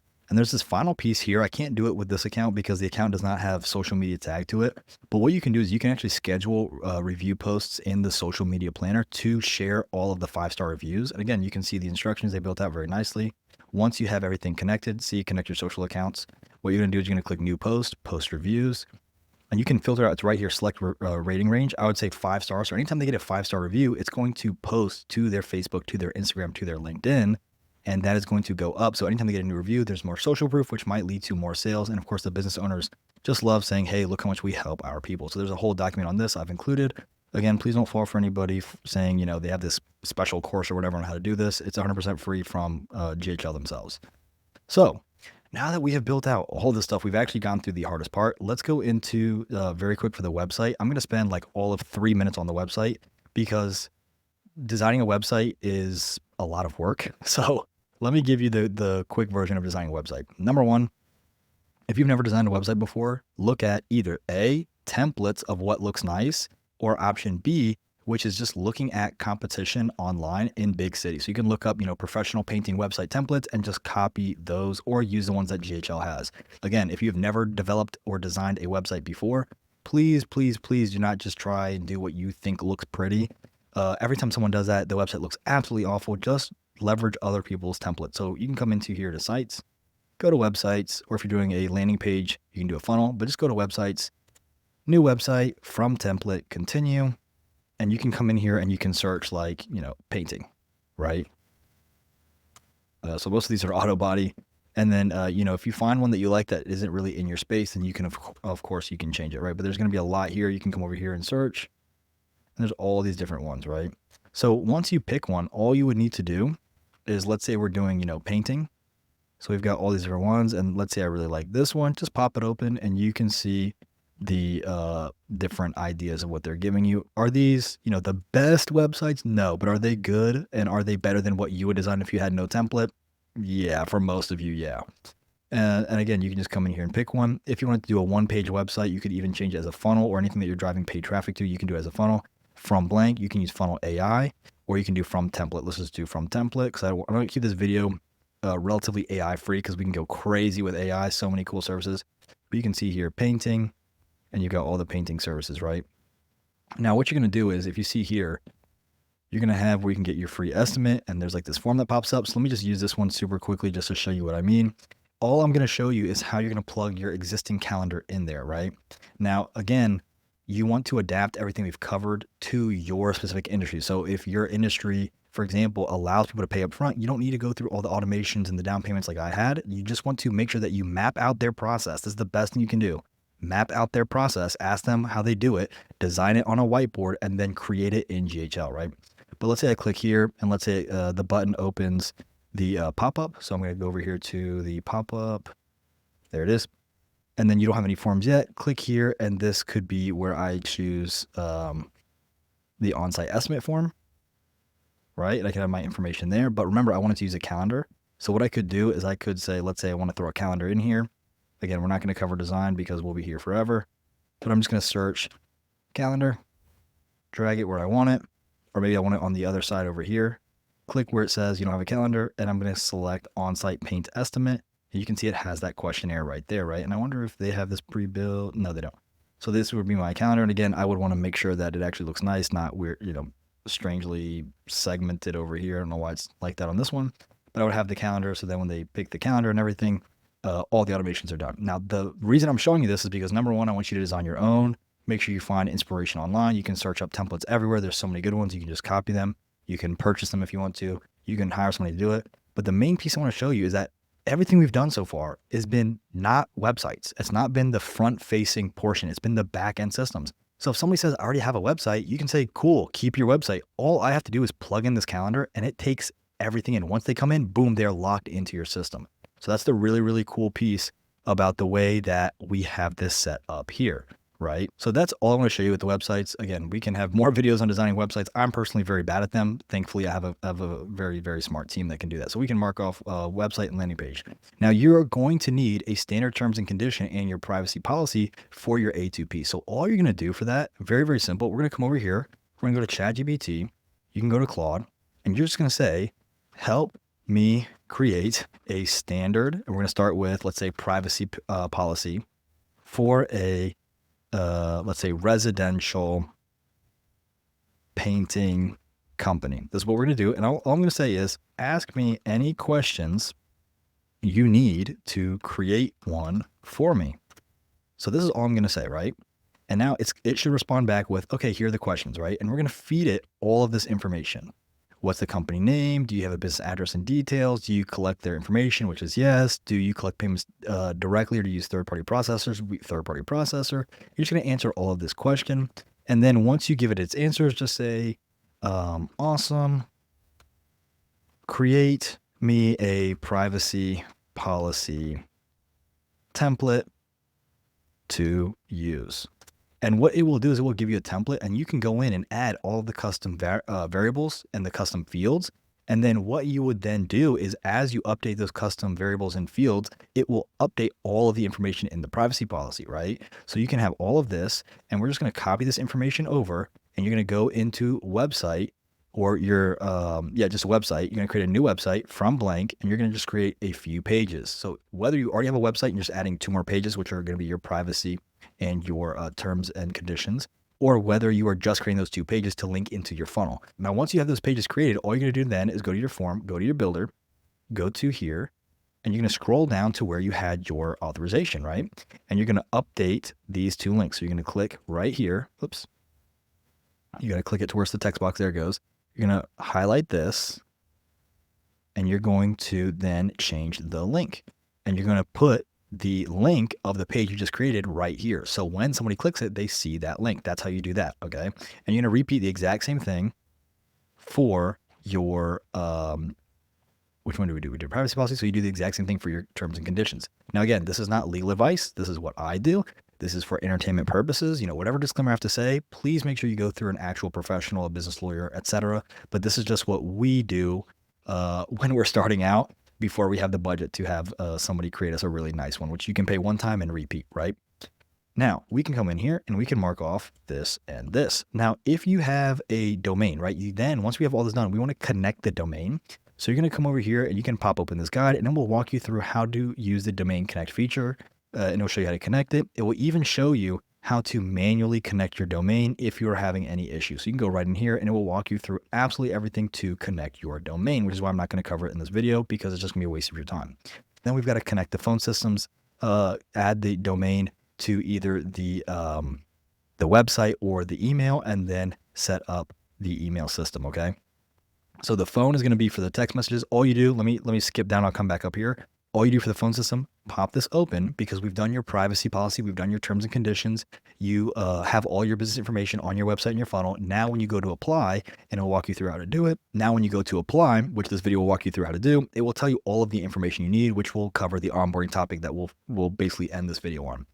So from here, you can apply and we'll walk you through how to apply. And really quickly, as I'm recording this video here may be a little outdated because they're getting rid of the sole proprietor number. So make sure you're doing everything as an actual business. You need those EINs, okay? And that's even an upsell. If your business is like, hey, we don't have an EIN, that's an upsell to helping them set all that up for them, or just connecting to somebody who can do it for you, right? Once you have the domain, again, I walk you through how to use the domain connect feature and even how you want to just make it easier. You can even purchase domains through GHL and you can even upsell that. So there's a whole training video here. Very, very simple on how to do it. Again, I don't want to bore you guys to death with that stuff. Tons of videos on it. And again, just go straight to GHL. Don't go anywhere else. Then once you have your domain, you want to go and set up your dedicated sending domain. There's a full video on this as well. This is why I love GHL. And this is why I tell you guys to not fall for the scam affiliates who try to sell this stuff to you in a course. So all you're going to do here is you're going to go down here to settings. You're going to go to email services. You're going to see this. You're going to click create dedicated domain. It will ask you to then put in your information. Now, the video will tell you to put in something like lc.bobspainting.com, or it'll tell you to put in something like mg for mailgun, .bobspainting.com. What I would recommend is that you use team or sales or support, depending on what you're doing. So team is just the easiest one in my opinion, team.bobspainting.com. The reason I say this is because people will come to me and say, hey, we already have email. We already have phone number. You're going to get this objection. We already have a phone. We already have an email. What we are setting up is we're setting up a phone and email that work with this system, and they are going to be your sales phone number, your sales email. Big companies have different departments. So this is not a new or crazy practice. This just might be new to them. So you're going to put in here team dot, let's say, Bob's Painting. .com, right? Whatever it is, right? Whatever it is, but do team dot in the beginning. That's just my advice. If you have a support email, or if you want an email that goes to your support people, use support.yourdomain. That's just what I recommend that you do differently from what they tell you. The rest they will tell you to do. And make sure, by the way, that you are setting up your headers. So it will have you set up your header information. Make sure you do that because a lot of people miss it, and I don't think you see it here. You can kind of see it for a glimpse. Here, you can see where it says dedicated header. Make sure you set up your dedicated headers. Basically, that's going to be your from name and from email. You want your from email to match exactly what you put in. So whomever at team.bobspainting.com. So bob at bobspainting.com, and then bob at team.bobspainting.com. And then the from name should just be Bob with Bob's Painting, or whoever the main person that will be sending those emails is, right? Or it could just be Bob's Painting, company, right? It could be just the company name, but make sure you do it in that way, right? So right there, we've covered this, and this. So now let's go back and look at the dashboards to create the custom reports. So we're going to come up here, go back, go to dashboard, and this is going to be where we update the dashboard because now we have everything built. We can report everything here. You can see the different pipelines for active jobs and new leads. We can have the stage distribution for different things. You have all of the opportunities, values, conversions. What I recommend is grabbing these tasks, manual actions, and moving them to the top. So you want to come up here. I don't know if this account doesn't have it or I don't have permission, but if you're on the $297 or $497 plan, you are able to edit this. So it'll be a little edit button up here. And what you want to do is you want to move the task and manual actions to the top, then show them the cache. And then you can have all the other reports of what you do, right? If you set up their Facebook ads, their sales efficiency, and you can track by team. So this is really cool because you can, if you have a whole department, you can track by different individuals. You can have all these different reportings. You can have your GBP metrics, everything. Now, once you organize your dashboard, and again, there's a whole video on how to organize your dashboard, or how to edit your dashboard rather, right here. I'll show you how to do all that, okay? Then what we're going to do is we're going to go back into our system and we're going to go down to reporting. Now, this is a huge piece of high level that a lot of people don't really promote because they don't see the value in it, or maybe they just don't recognize the value, but we can create custom reports. You can create Google ad reports. You can create, you can see this is just sample data, Facebook ad reports. You can have call agent or call reports, agent reports by individuals and showing their, who has the most won opportunities versus the most opportunities, right? You can track your sales teams. You can select everybody. You can deselect everybody. Your appointment reports. You can track absolutely everything. And so then in the custom reports, you're going to click new report. And they don't have templates just yet. Maybe they will as soon as I drop this video. But what we're going to do is now, depending on whatever dashboard you created, we're going to create this blank report. So you're going to click select, or you can just import the dashboard. So let's just click import. And now you're going to see that it's going to show the date range, the title, all of the information that they can get emailed to them. This is so cool. It's showing absolutely everything. So that way, again, they don't have to log in. This is something they can get a full report. And you can email this to absolutely anybody. So you can update or edit your dashboard here. You can have your logo. You can show the title. You can rename the title. So this could be like, Bob's, let's say Bob's Painting Reports. And then that will update. See, we can do our dates. You can change absolutely every component of this, the background color, everything, right? And then if you're going to change any elements or add anything, you can over here. But this is so cool. I mean, look at this. You can show the emails, the calls, the conversions, general information. What's in general? Great question. Look at this. Stage distributions, tasks, manual actions, lead source report, Google Analytics, Google profile, Google business profiling. Like, so you know how many people pay money just for this? Facebook ad reports. You can report absolutely everything in one document. And then when you go to actually do anything with this, we can even go over here and see different permissions of who can access it. It can be private, so only you can see it. Won't be visible to other team members. And then we can send or schedule it. And what you can do is you can say, hey, we're going to email you this every day, every week, every month, every quarter, annually, right? So if you have these really big teams, they might want to see those reports every day, or maybe every week, maybe certain people seeing them on a different iteration. You have the time it's going to be sent, the date range of what it's covering, the comparison, which are going to be the previous one, right? Previous day or previous year. So you can do like year-to-year projections, the from email, who it's coming from, the subject line, and then you can pick all of the recipients. So this is cool because I can send this email out, this report out, not only to my contact, but I can send it out to me, which is going to help me create really, really nice case studies, right? And then you have your message, hey, here's your report, pop it open, let me know if you have any questions, right? You can even do a send a test report. So there you go. We've now done the dashboards, how to edit, and of course the widgets, and we've done the custom reports. So that's a lot of information. The last piece I'll tell you is that you're going to, as you go through this piece, is you're going to have to collect a lot of information from your contact, from your new client. So as you go through the first time, you need to record what information you're asking them. So anytime you're like, oh, I need this, I need that, write that down, right? I need access to your domain. I need your business name and EIN and all this, write all that down, and you can create an onboarding process that will collect all of that information and then disperse it out. And I can make more videos on that. If you want me to, just let me know below. Now, that's everything. I mean, I've been yapping for quite a while now. I think I've got like 5 or 6 hours of footage I'm going to go through and edit now. I'm going to try to cut this down as much as I can. But the reason that I make these trainings is for 3 simple reasons. Number one, I want to show you that I'm legit. I've seen a lot of people flexing a Stripe account, and they can't even begin to tell you half the stuff I just gave you for free, let alone in their paid course, right? They might get payments from the affiliates or from contacts or from clients. And a lot of big names you might be surprised by that I talk with, they either have no idea what I'm talking about, or they're doing a lot of things, frankly, the wrong way, in non-compliant ways, right? So that's the first thing I want to do, is to show you I'm legit. This will hopefully show you that I'm someone you can come to, trying to get subscribers, trying to monetize YouTube, right?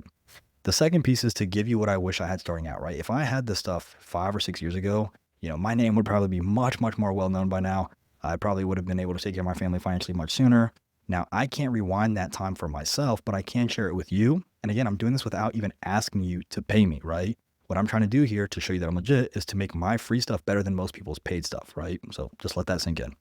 And the final piece, because I want to get something out of this, is I want to work with you. I want to show you this to help you start so we can eventually work together, right? I want to work with you because it does make me money. What better way to make that happen than to show you absolutely everything you need to start and make money without ever having to talk with me if you really don't want to. So the idea is that when you are ready, you will want to work with me over anybody else because I'm giving you way more free stuff and you can see that I'm legit. Or you can watch this video, hear my voice, see my face, and say, I never want to work with him again, right? Either way, perfect. So when you are ready to work with me, you can go to university.saysofunnels.com and join my group coaching environment. You can go to saysofunnels.com, which is going to be updated very soon, and you can work with me one-on-one, or you can just follow me on YouTube and join my free group where we have live calls and you can ask any questions and talk to me directly at facebook.com/groups/saysolight. If any of those URLs change, I will update them in the description below so everything is fresh and active. And again, if you want a copy of this document, let me know below. And if you want a copy of this snapshot that we created and walked through, all you have to do is join Say So University and you will get an access to this for 100% free. Have a good one, and I will see you in the next video.